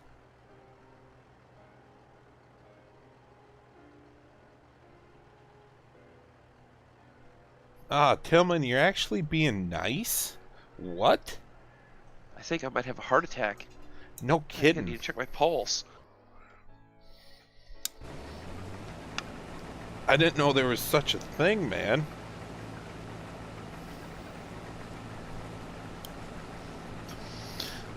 I'll be right back. I gotta go drain the main vein. Keep them busy there, Stiffy, without getting me in trouble. Oh dear God. Hello, Great Wide Internet. I'm going to apologize in advance. How goes it tonight, everybody?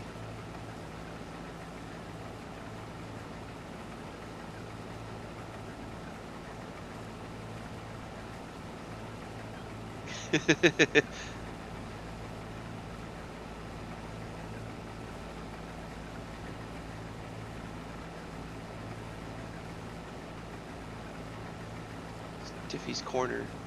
Yeah! Very, very interesting.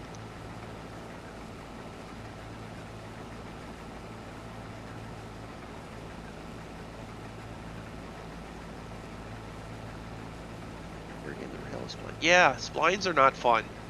I've been out of the modding game for quite a while, so I'm just kind of starting to dip my toes back into it again. I haven't really done much with modding since 17, so I've got a lot to catch up on.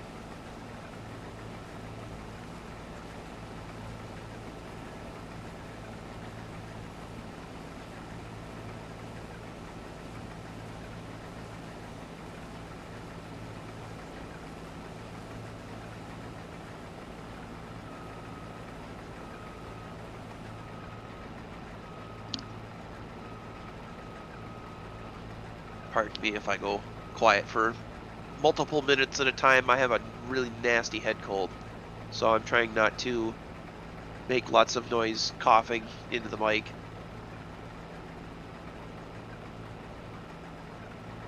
Yeah, when I used to play with some guys on a server on the Tahitian map, and we found that pretty much in order to get a nice stable thing on the map, we were running 32 gigs. 16 gigs will do it, but not at high graphic settings. I haven't tried the fully released version, so maybe he did a bunch of optimizing. So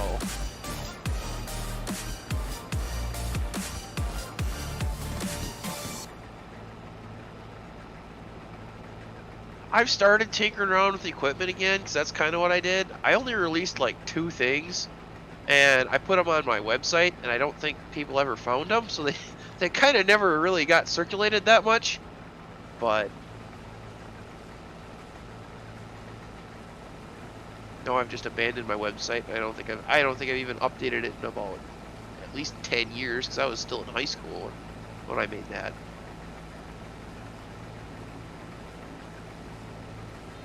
I still post pictures and stuff on my Facebook page every once in a while.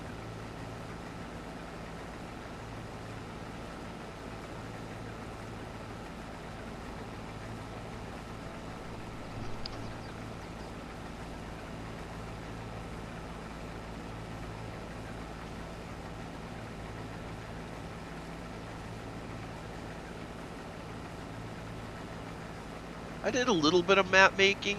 I converted a map that me and a buddy built back in 13 to 17.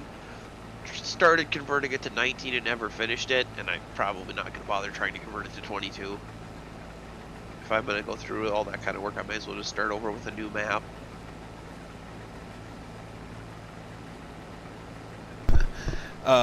Japanese garage. I highly suggest you upgrading the amount of RAM you got. Yeah, you're probably not. You're going to open it up and you're going to be watching a slideshow. I will say there is a handful of things you can do, and the amount of placeables on that map of Tahitian is crazy. So you could get rid of quite a few. Like, open it up your first time.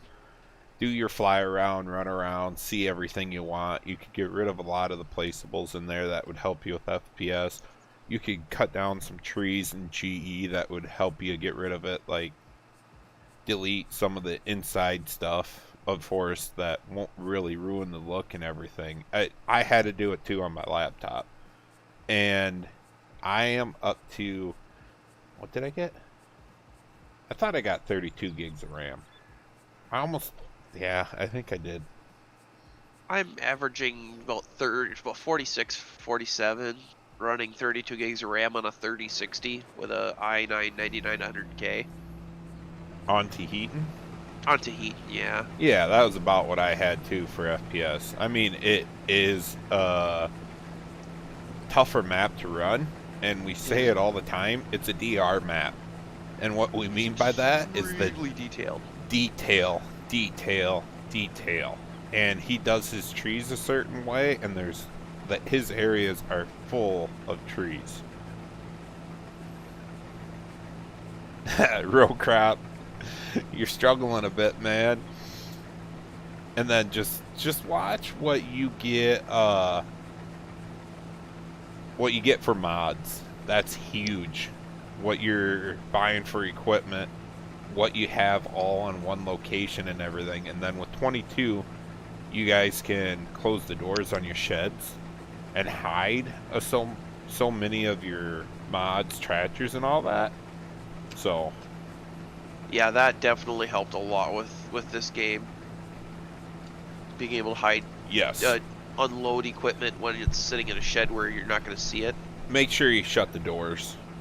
That's the biggest thing. You shut your doors, and then it's not going to try to load all that stuff. As long as it's behind, what is that, the occlusion map? The occlusion? Yeah. As long as it's behind that, it won't load it. I never realized there was a radio tower back here. That's new.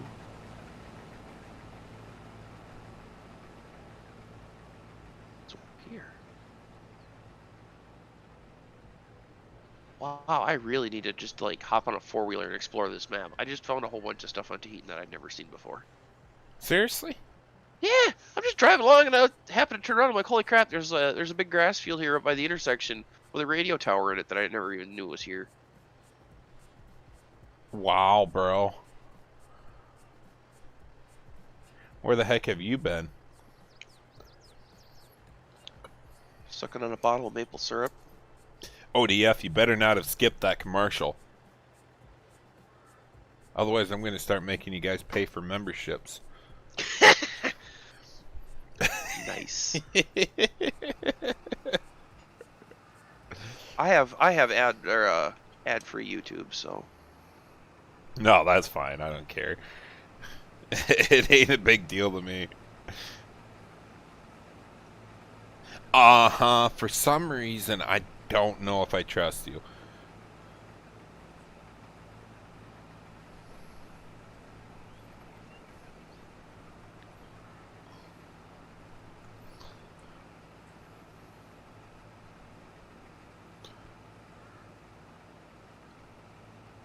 Smoky Acres. I don't remember. I don't ever.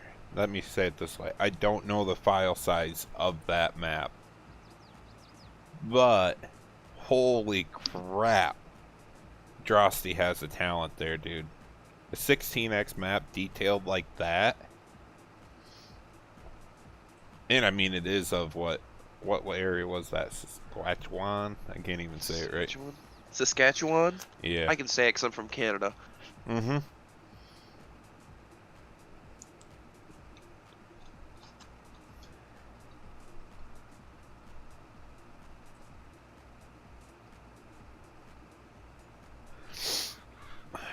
Shut up. Fireball's in really good right now.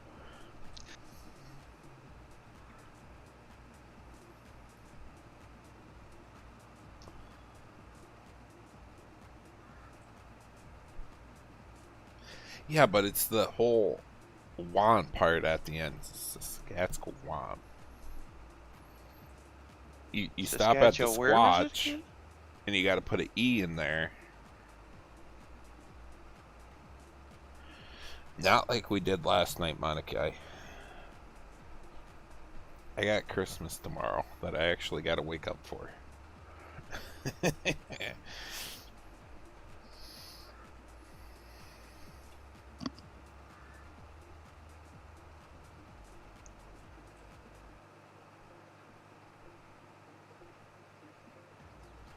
No, it's the in-laws side tomorrow. And either I need more of this stuff or I better be sober. You see that, ODF? You ready to go raid somebody? I got your back. Stiffy, do your duck call. Wait. Alright. We're ready. We're ready, Smokey.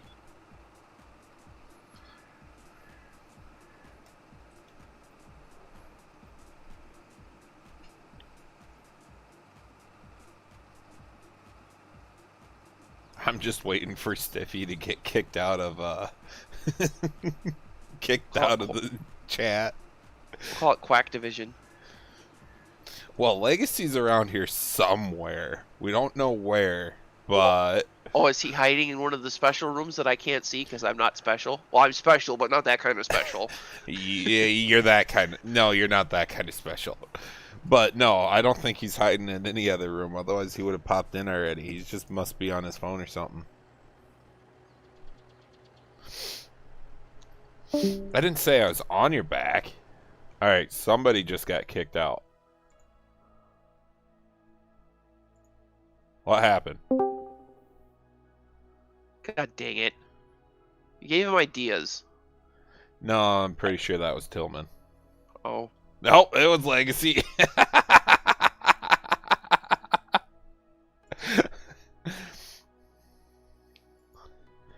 Should I try to beat the train with the tractor? No, it's probably not a good idea.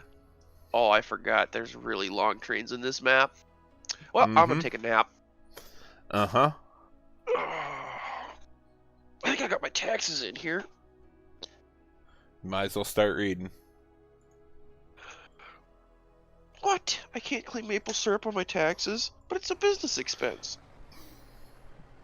Hockey pucks too? The combine. Jesus.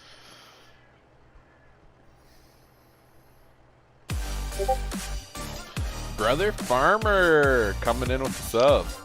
What are we at? I gotta go up, refresh my page here quick. Alright.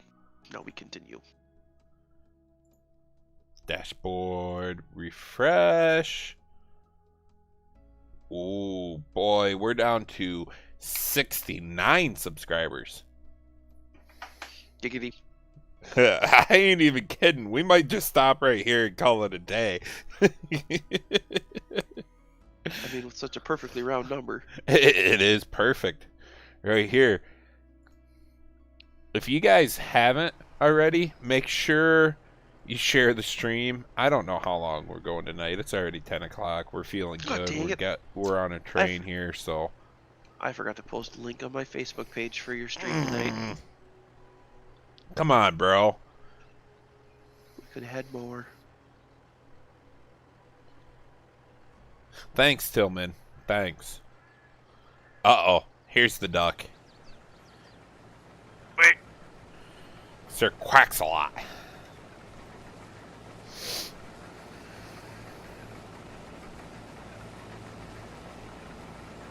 I can't ruin my 8-hour stream already, Tillman. Come on, man. That's what I told the guys we'd do when I hit 2,000 subs.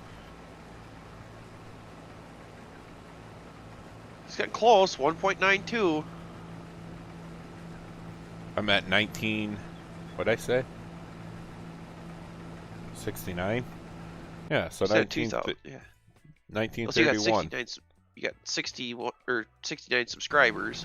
No, 69 to go. Oh, 69 to go. Okay, gotcha. So I'm at 1931 right now.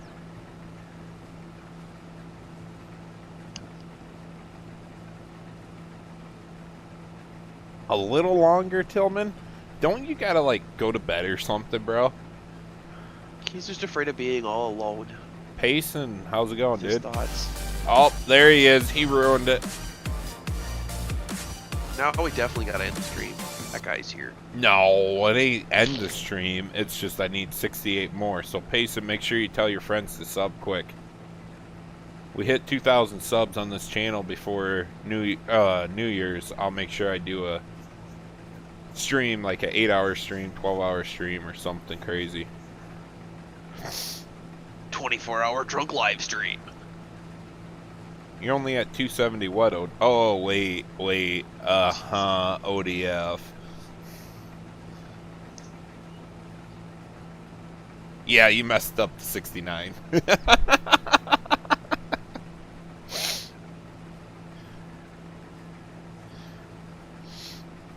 Oh, don't worry. We'll make sure we get everybody to sub to you too, ODF. You just got to make sure you go live and do a bunch of quacking. Or get Stiffy in there to do all the quacking for you. We'll need a translator.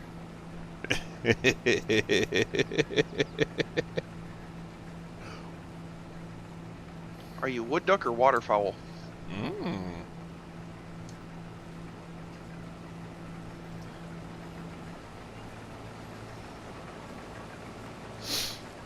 Do a quack off. That's just. Come on, man. No, Come on, man. Tillman. We were expressing his device. Ah, bro.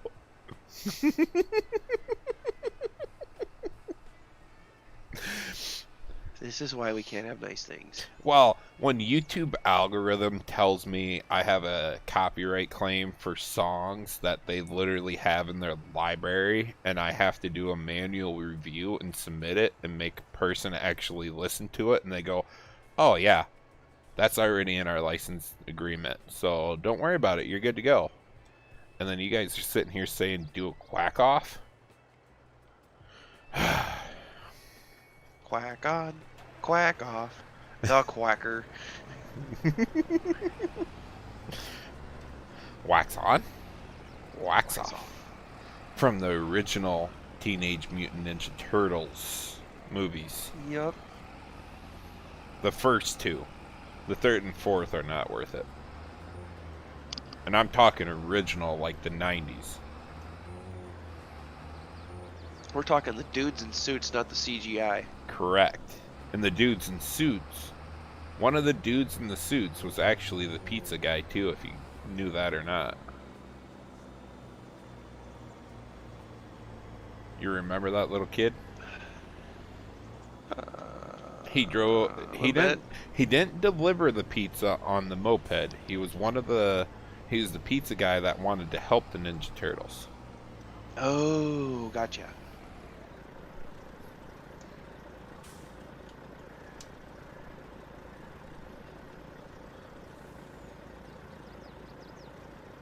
Yeah, Payson, this map is based off a real-life area with the real-life field sizes scaled the way Giants scales their stuff, which Giants doesn't scale their stuff 1-to-1. But it's as close as you're going to get. NFS.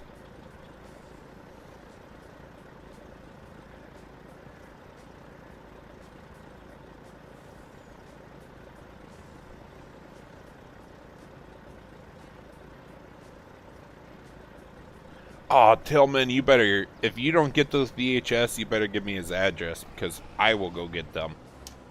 That reminds me, I need to take all the VHS tapes from my parents tomorrow, too. I got so many old VHS tapes, dude. Like, they're not worth much, but I got some in the paper and plastic covers yet. And I gotta find a VHS player, too. I keep one of my DVD players around that also has a cassette tape player built into it for that exact purpose. Austin, Giants scale is to be determined, the best way to put it. They don't care.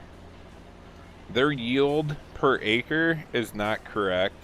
Their population per acre is not correct. And if you guys haven't known or don't know, No Creek Farms, when he did Medicine Creek, tried implementing the real life acres and yield and seed usage and everything. He took so long to figure it out. Trying to fix Giants scale. Now, I say this as a deterrent because you'll never get it perfect. And then when he did that, it didn't matter what level of the game you played on, you weren't making any money. So, the way I like to do it, right now I'm pretty sure I'm on the hard mode. And we go down to dry corn with dry corn add-on. It's at $9 a bushel. It's pretty freaking close. We come back up here to corn, which would be at 8. It's not a big enough difference for my personal gaming, but I'm gonna live with it because you start messing with that stuff, you're going to get in over your head real quick.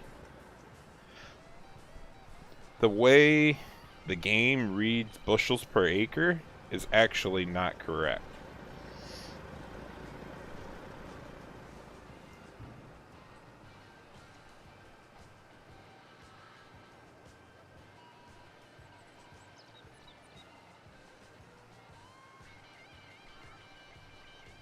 Oh god, Tillman, we're gonna make VHS cool again, aren't we? There's probably some kids in here going, what's a VHS? I bet they don't even know what a DVD is. That's exactly what Tillman said. Payson said, though, he just turned 18 and he remembers them. But I can tell you my 14-year-old doesn't know what they are.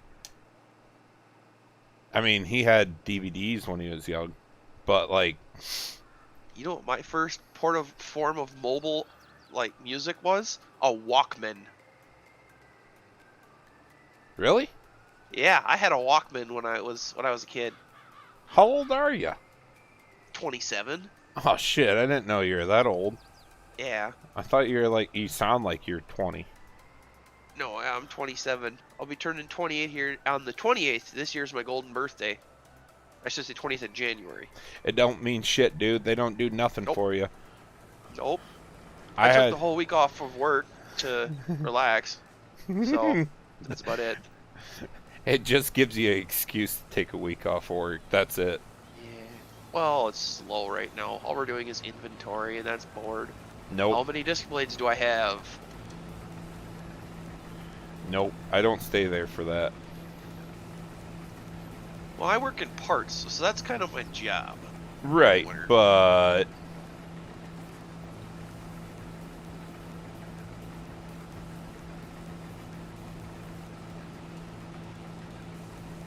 A Blu-ray disc. Oh my god, Payson.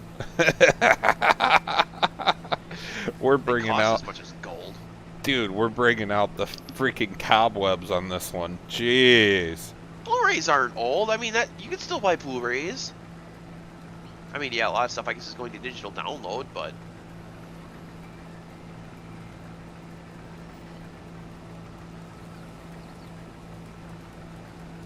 I remember when I was listening to the Newsboys on my Walkman when I was jamming out in the driveway, playing with my Tonka toys in the dirt. Oh, shoot. Dude, I mean, I remember the Walkman, but I was one of the first kids in my area to throw neon underglow on my bicycle. On your bicycle? I can say I never did that. I ain't kidding you. I bought this. It had 4 lights on it, and they were blue, and they had a little pack of 4 watch batteries on it, and they were double-sided tape. And I'm like, dude, that would be awesome. So I bought it from Walmart, and then I'm like, what am I gonna do with this? I put it on my bicycle. Huh. I wonder if you can chop a bike. Oh, I chopped a lot of bikes, dude. I ain't kidding you. We had some that were raked out. We had some with the banana seat. We had some that were raked out with the old school chopper suspension.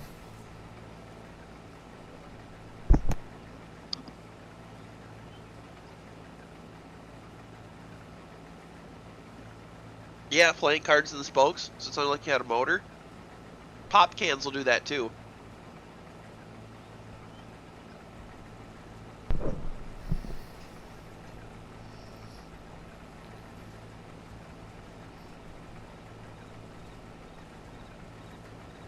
Oh, pop cans for sure, bro. Pop cans all day long. What happened in the music? Oh, there it is. It's just quiet. Ooh, a Stingray bike. Did you ever see they had that for a while? They had a pedal version of a bike that also had like a little electric, or maybe it was a little gas motor on it. It looked like a Harley chopper. Uh-huh. I remember being like 1. 7 and wanting that bike so bad. I was a teenager then. When Walmart came out with their choppers.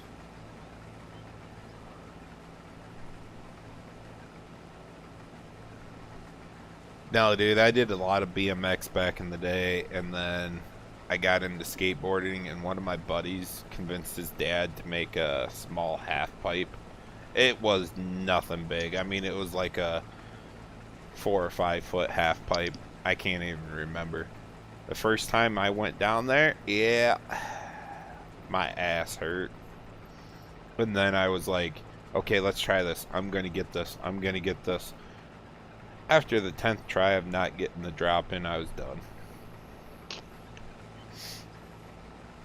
I did skateboarding, I had the van, shoes, I had everything. The best skateboarding I ever did, though, was in my high heel work boots. I never had cowboy boots, but the raised heel was the same size, so about 1 inch raised heel. Work boots were Biker boots. the same size as the inch raised heel cowboy boots. Everybody freaking laughed at me because I was skateboarding in work boots rather than Vans or something. And I just went, whatever, bro.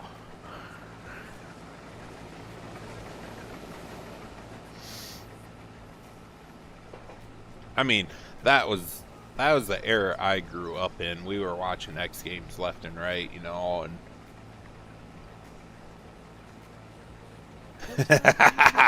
Tillman, you ain't wrong, bro. I had, if I remember correctly, and I can blame this on all my accidents, I had 2 concussions while snowboarding, and the 3rd concussion was in the car accident. Dirt roads? You had dirt roads? We had gravel roads. Sorry about your luck. Yeah, you got to specify, because there are literal black dirt roads that all it is somebody's field that they mounted up and turned into a road. Oh no, we have, that's a level B road here for us. Oh man. My old high school days, that was the freaking love. The second it rained, all of us boys skipped high school classes and we took our trucks out there and said, we are hitting these mud roads today. Everybody Yeah. got stuck left and right. I did that once. I was out working for the farmer when I was living up north, and got sent out to go. We got rained out, so we're back on this field that's literally black dirt road. And so I go, I before it started raining, I had gone over to pick somebody up or whatever, and I had to go back to the tractor because I forgot my cell phone. What my boss neglected to tell me was the 4-wheel drive in this pickup truck does not work. Yeah, I made it down there, got stuck, had to walk back in the pouring rain like a whole 2 or 3 miles back to the actual gravel where somebody picked me up. It was not a good day. So, me and my friend were told we need to go get chairs for my older brother's graduation party. Okay. So we did. Loaded them up back in the half ton. We decided to take the Level B road. It rained the day before. No big deal, right? We're just going to be fine. We come up to the one valley on that Level B road where there was a pipe. The pipe got washed out. We hit that gap. I can't. It's probably a 2-foot gap from road edge to road edge. We don't know how deep because we didn't stop. I go, oh crap, and all he did was floor it. Bam, bam, right through that freaking washout. Lost a couple chairs. We could not stop to go back and get the chairs. And then we hit the car wash real quick and started washing the truck and chairs off before we delivered them. That, I mean, it wasn't even his truck, it was his brother's truck too, so. Rolled a factory stock race car in my backyard. Tillman. Come on, bro. Actually gets to play with a race car and he rolls it.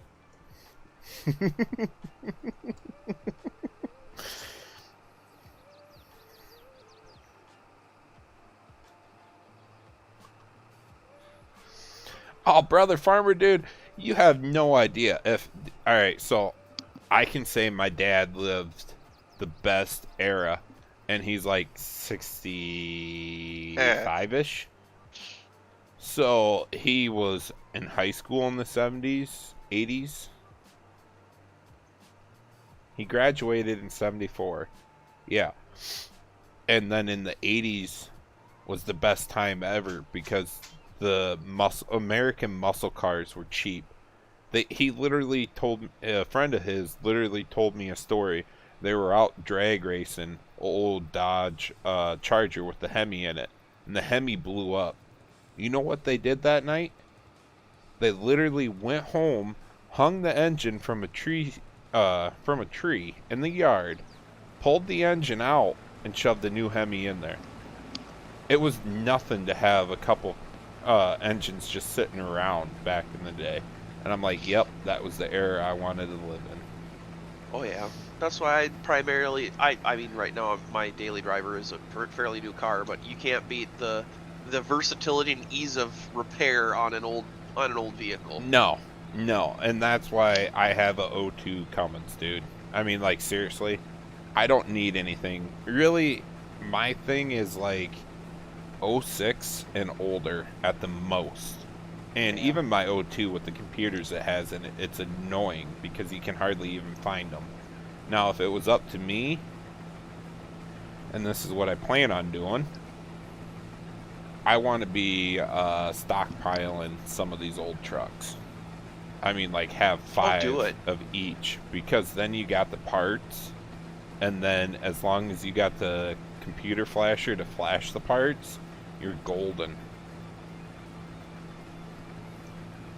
I bought I just bought another truck, but my first project truck, I bought a 1977 Ford F100 for like $1,200. It's an inline 6, 3-speed on the column, and a step side bed. And that little pickup truck, I went out there. It had been sitting for 25 years since it was last driven. I literally threw a battery in it, turned the key, and it fired up enough to get it out of the hayfield and into the guy's yard, so I could, and then get it on the trailer.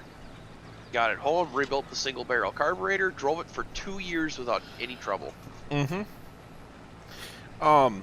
Dairy farmer, yeah, you are able to remove placeables through the XML without screwing up a save.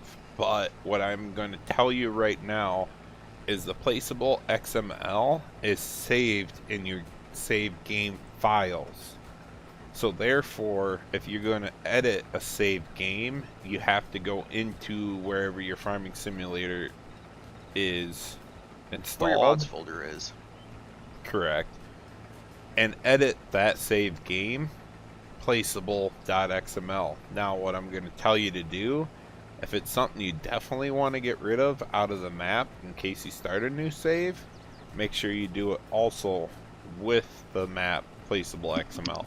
But once you create a save game, it creates a placeable XML within the save game files. Yeah, so if you deleted it out of your save game, theoretically, you should be able to just take that file and plop it into the map, right? No, because then it will have everything that you placed in through that save game. Well, yeah, but like say you opened up a new save game and just got rid of the stuff you didn't want and then saved it. Oh, yeah. Yeah, true. But, I mean, if it was me, I'd just edit your save game files. I did it with Carroll here. I got rid of some bends. Forgot to edit the actual placeable XML in the game or in the map files. So then I had to edit my save game again. But it isn't nothing to edit the save game. What are you doing? Why did it just... What? What was that? I think it's a bug. No. There's some random collisions out here. Oh, that'll do it. I'll take a picture with your GPS open so we know where it is and go fix that. I know exactly what it is already.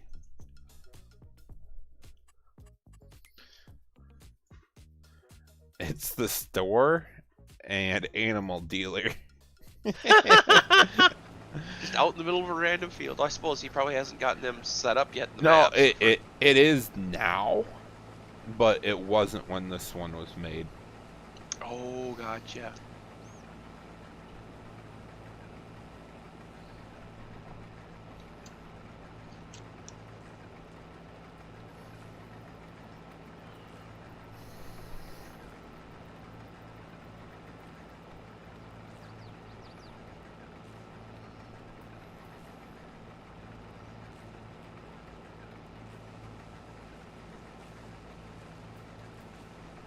Payson, all I can say, dude. Get a computer. Yeah, and Stiffy and I already had the conversation. He was thinking about getting a console for GTA 6 because they'll probably do it just like they did the last time, and it'll be on console a year before it's on PC, which I totally understand. It slows the modding down because they don't have the source code and everything. It is what it is. But take that $500, $600, $700 you're going to spend on a console, and that will get you a decent starter PC. And then the next $500, $600 you're going to spend on the next console, and who knows when they're going to come out with another better console, dude. Who knows when Xbox is just going to say, oh, we're not servicing that anymore. Here, you got to pay another $700. Well, what that just did to you was that upgraded.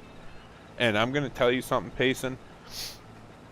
Tillman, what are you on? A 1660 GPU?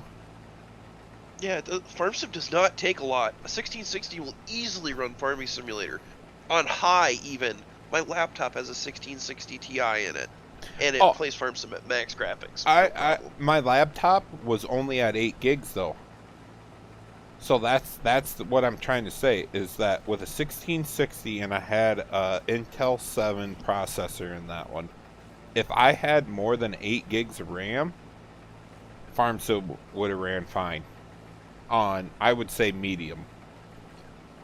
But what I'm saying is, as long as you get one with 16 minimum gigs of RAM to 32 gigs of RAM, 32 is better than, you know, the lower numbers, you're going to be fine. You'll run Farm Sim with mods pretty decent. I'm not going to say you're going to be on high graphics like I am. I got 32 gigs of RAM with a 3060, and I got a Ryzen 7 in here. We're actually running pretty similar specs. It's really not. It's not top of the line PC by any means, but I only paid $2,000 for it. So by the time you pay for 4 consoles, you'll have a PC. Now my entire setup with my monitors, steering wheel, my joysticks and all that, yeah, that's a whole different story. But what I'm saying is you can get into a PC pretty quick. Yeah, it can be pretty expensive. But I started on, alright, so the MSI laptop I bought would have been an $800 laptop retail, but I bought the demo version. So I got $200 off on that. And a HDMI cable, plugged it into a TV.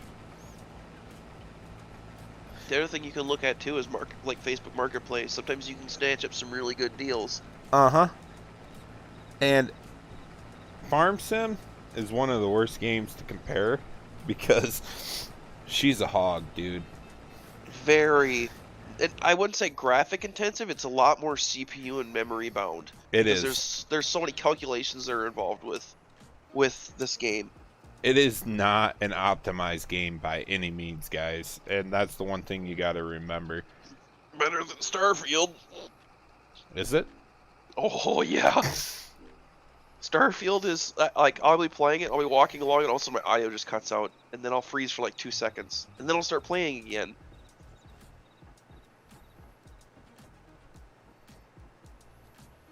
Huh. But, I mean, in my personal opinion, Giants could have made their engine better. And they did. They made it run on 2 cores now rather than just the one like it used to. But there's still very significant issues with everything they have going on that could be done better. To be realistic, I mean, to make a good advancement, they almost need to start from scratch and just build a new engine in that. Oh, they need to build a new engine. That is a big undertaking, but it's one of those things where if they want to stay competitive, it needs to be done. FS08? Or was it 09? Their first game. 08 was technically their first game. That was before it was Farming Simulator. It was still called Land Wisscraft Simulator, which I think is German for agricultural. It is. But what I'm saying is we're still running on the same engine that was developed in 08, 07. I mean, it's still the core processor or core processing of that engine. They have not redesigned a new engine since then. They've only added 2. That is the issue I have with this development company, dude. Like, we're still running a decade-old crap. They've done a little bit of adding to, but they never redid. So, I mean, it's one of those things of like, come on, guys. I mean, let's update to the times. So you're not utilizing your PC. If you go out and buy a $5,000 PC, it's going to help, but it ain't going to make a world of difference. Giants is still Giants. It's still Farming Simulator, no matter what you do.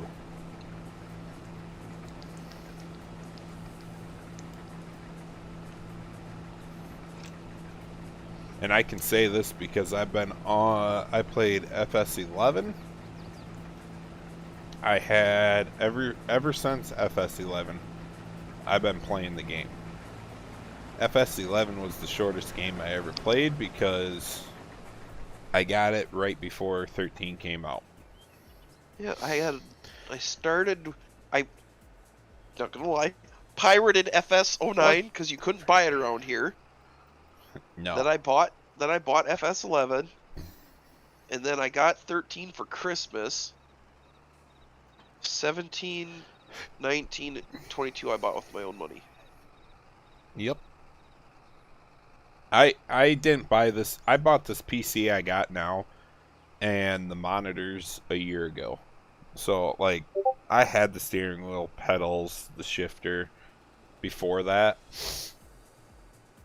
Oh.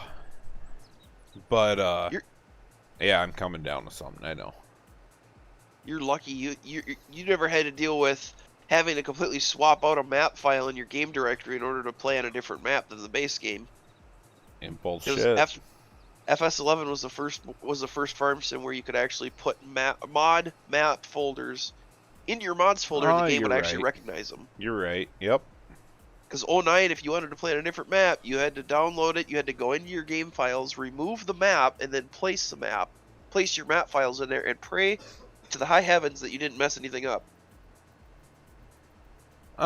Payson, I beg to differ with you on that one. Farm Sim is not the best simulation game.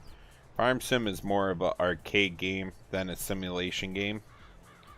If you haven't ever played something like iRacing, that is one of the best simulation games out there. It's hard to compare because the physics in Farm Sim are not there. They are good, but not the best. Now, iRacing with a steering wheel, pedals, gear shifter, and everything, you can't beat it, dude. Even with my Thrustmaster steering wheel I got with the paddle shifters, iRacing is freaking awesome. There's a reason why professional NASCAR and Indy drivers practice in the off season on iRacing is because it is so realistic. Exactly, and Payson said he has iRacing. It's just one of those Farm Sim. They don't care about the realism in Farm Sim. So with what was it, horses in 19, they didn't care what else you wanted to do. What they did with 19 was they said, hey, we added horses. We're going to make horses the most profitable thing to do ever. So all you had to do was ride your horse around instead of driving a car. You rode that horse around from here to there, and then you sold it, and you made 30 grand off it. And that's where my realism stops. Now, Farming Simulator is great for the simulation of farming, but the prices are not correct. Their economy is not correct. The physics are somewhat there, but not even close to real simulation. Now, this is my biggest thing that I've said over and over and over that Farm Sim needs. They need competition. There is no other farming game out there that competes with Farming Simulator on PC. The only one was Cattle and Crops, and they went belly up. Correct. Because it takes so much to develop one of these games. And not just that, but your contracts with licensing for the companies, Case IH, John Deere, and all that. Now, Giants were really smart when they said, okay, we're going to lock you in. You're not allowed to work with anybody else on a PC game. And they locked in a lot of companies with that. Now, on the mobile side, Farming Simulator sucks. I had FS14. It sucked. And they went back through and updated one of their old mobile games, dude. I can't even remember which one. They threw an update out to a tractor on an old mobile game. I don't even know which one it was. I seen the post about it a bunch on Facebook and Discords. But with American Farmer coming out, that's opening up a whole new realm of competition. Now that's mobile game, that is not PC. So when we get competition for a PC game, then something's going to give. Whether it be Farming Simulator or the new farming game for PC, somebody will have to do something better. And competition is great. Competition is what you want to see as a consumer like we are. So therefore, I invited in. I invited in a lot. More the merrier, because, I mean, Kettle and Crops was great, dude. I had one of the beta of it. Like I said, had. And Giants never really worried about them. But they could have had something there if they could have produced the game fast enough. So it's hard to say.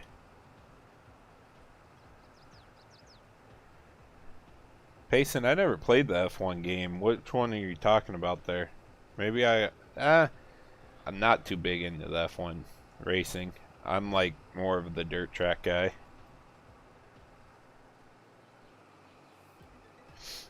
Oh yeah, Tillman. I fully agree with you on that one. It's just the issue is with my issue with Farming Sim or Farm Sim, especially FS22 here, is they got their way into a lot of schools, and the squad made it possible, especially in America. He was like the first one to make something off of YouTube playing a video game. And that showed a lot of people that, hey, you could be something by just playing video games, streaming, and doing videos. Minnesota Farmer. Hola, fellow brethren!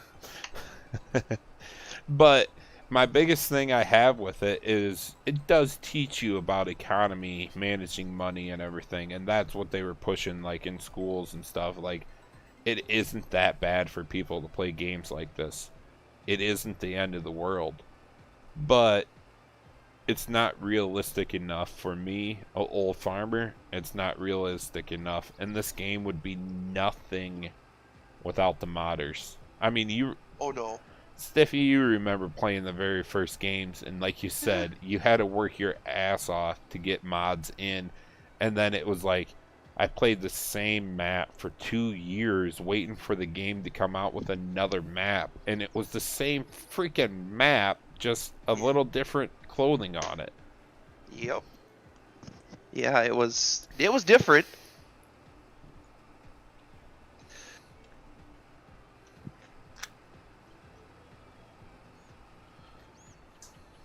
I mean, I still remember when having 15 mods in your mods folder was getting very interesting as far as conflicts and stuff. Now you can have gigs and gigs and gigs and gigs of mods and not have problems. Dude, Brother Farmer just said we need more fertilizer options. MPK. Brother Farmer, Oh, yeah.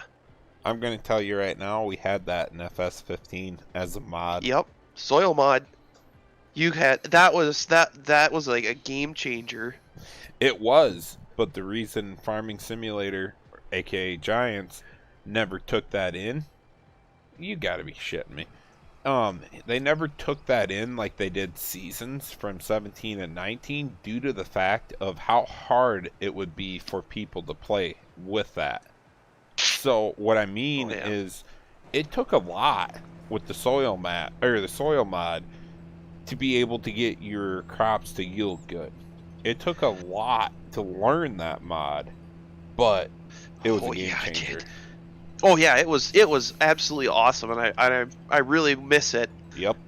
I remember, I think it went it to 17, and 17 was the last version that had soil mod available for it. It was and at that point, I think it was even rolled in with the Seasons mod. Oh, I agree with Brother. Like you said, make it selectable. I fully agree with you, but that's not what Giants' motto is, and that's where the competition is good. Because, I mean, if the other game came out with something that said, yes, we are going to do more realistic, then Giants are forced to do more realistic.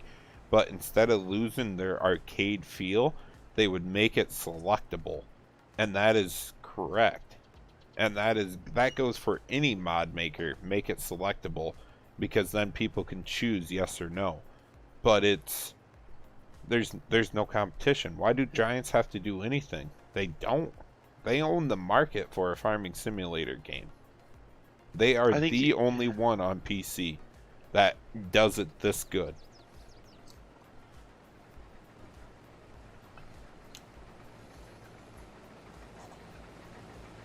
I think precision farming is going to be the closest, at least anytime soon, that we're going to ever come to having something like soil mod. Oh, dude, they worked with John Deere on that.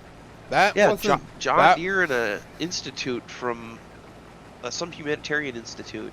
That wasn't Giants saying, "Hey, we need this." That was John Deere saying, "We need this." Yeah, it was John Deere and this institute came together, Right. basically gave him a bunch of money to make this. Oh, I still don't think Giants even wanted it, to tell you the truth. It was just something that John Deere said you need to do. Because, I mean, anybody that played PC gaming long enough, they remember John Deere Drive Green. And Drive Green, an American farmer.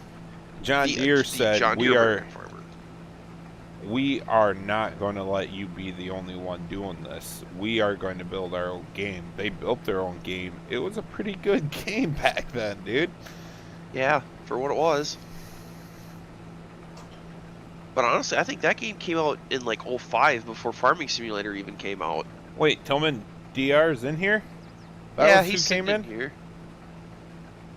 I don't know if... DR, you here?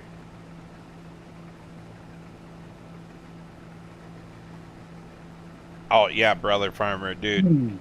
None of precision farming and nitrogen's here. Let's hear it while I'm still live. I got maybe 10 minutes left. But, what you at for downloads? Oh, right now it's at. I'll give you a live version here. So.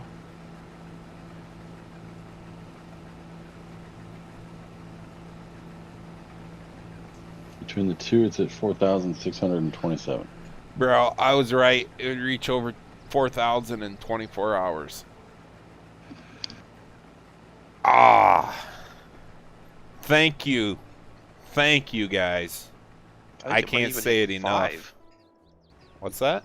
I might even hit 5. I guess I don't know what time exactly you guys released it, but I thought it was this morning sometime. No, it was before 11 last night, wasn't it?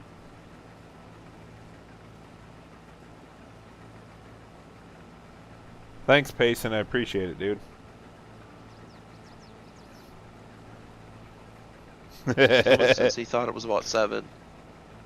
Okay, so maybe it wasn't 24 hours, but it was close. Legacy. Pump out another mod.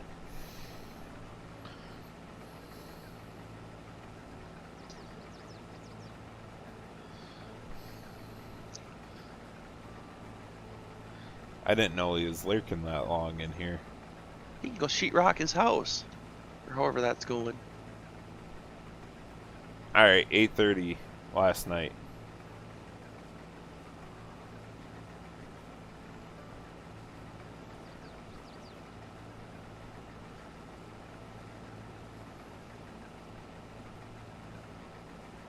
What was the last one he released?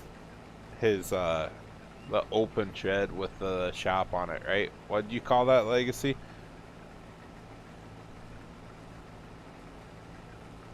Oh, the 80 by 120, I think? Or 40 by 120. 40 by 120 implement shed. That's what it was. Make sure you guys go download it and rate it 5 stars, please, for Legacy Egg. Round of applause. Thank you again, Legacy. That was a shed he came up with. Yeah, that was the shed he came up with by himself. Really no reference. And I really like that shed. It didn't fit on this farm build that I did here today, but that shed is really fun to have. Because, I mean, think about it. Open face, and then you got your little shop section. It's about all you need on a little classic farm. But, like Tillman said earlier in the stream, I'm a wannabe BTO farmer, so someday we'll get there. Maybe when we do server on Carroll. There we go.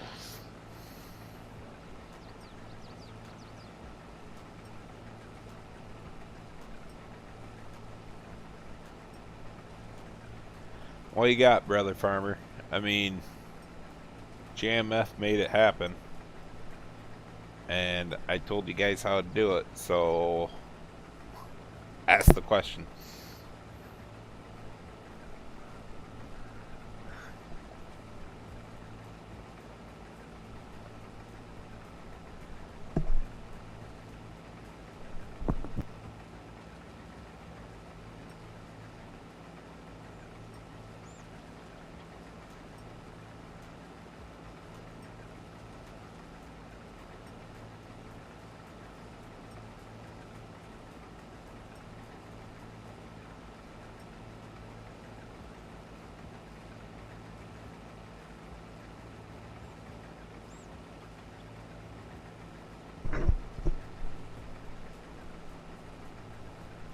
So in the fill types.xml of said map,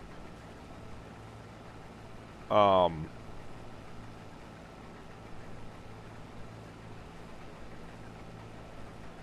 so fill types.xml of the map, you need to go to the bottom of that fill types and you'll see bulk and all the other categories. You're going to look for soybeans. Whatever the soybeans are in, then you are going to put row crop soybean in there. I don't know what map you're on, so I don't know if it got messed up or what, but there is a little confusion, and I did forget to put some things in my videos on that, and I apologize for it, but shit happens, especially in your pants. Yeah, it's fill types, dude. Scroll to the bottom of your fill types where all the categories are. That'll help you. Make sure you put it in farm silos too, because my bends are ran off of the fill type category of farm silos, like most of 22 stuff is. So that will help you out there too. Just copy the same spelling that you see across that for row crop soybeans.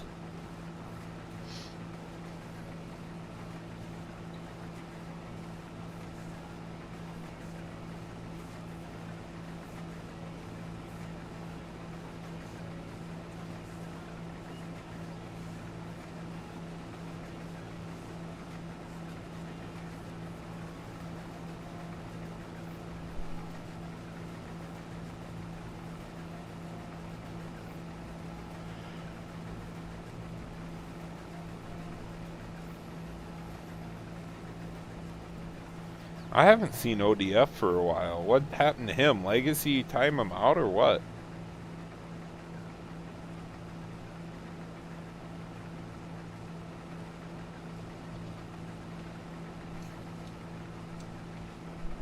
ODF?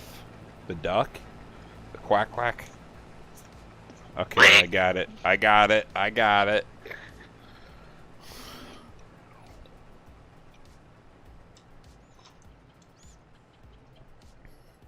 You jumping in Discord tonight, Legacy, or are you just gonna ghost us?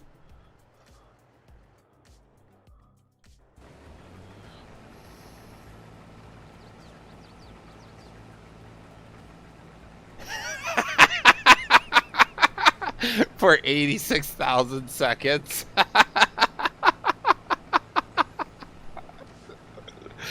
Oh man, I knew I gave you a role that I shouldn't have. No ducks for 24 hours. This live stream is officially a no-fly zone.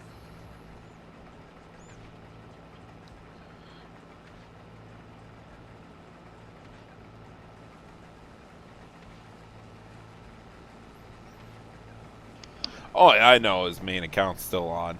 I just don't know where he's at. He dipped out a long time ago.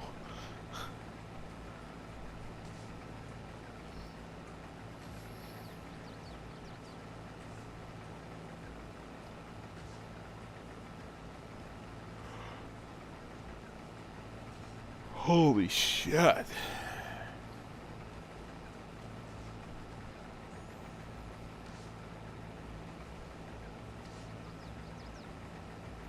About freaking time, bro. Uh-oh. Well, ladies, this is my time to cue off of here. Thanks for stopping in. I appreciate it. Two Hasta la streams vista in from one the day. Stepmeister. Stiffy says bye. Brother Farmer, I made my own section on course play. If you click off the edge of the map, you can draw your own course or drive around the edge of the field, and then they'll go through the waterways and everything. But again, thanks for watching. Thanks for joining. Thanks for commenting. Appreciate you guys. See you next time. Suck it, nerds. Bye.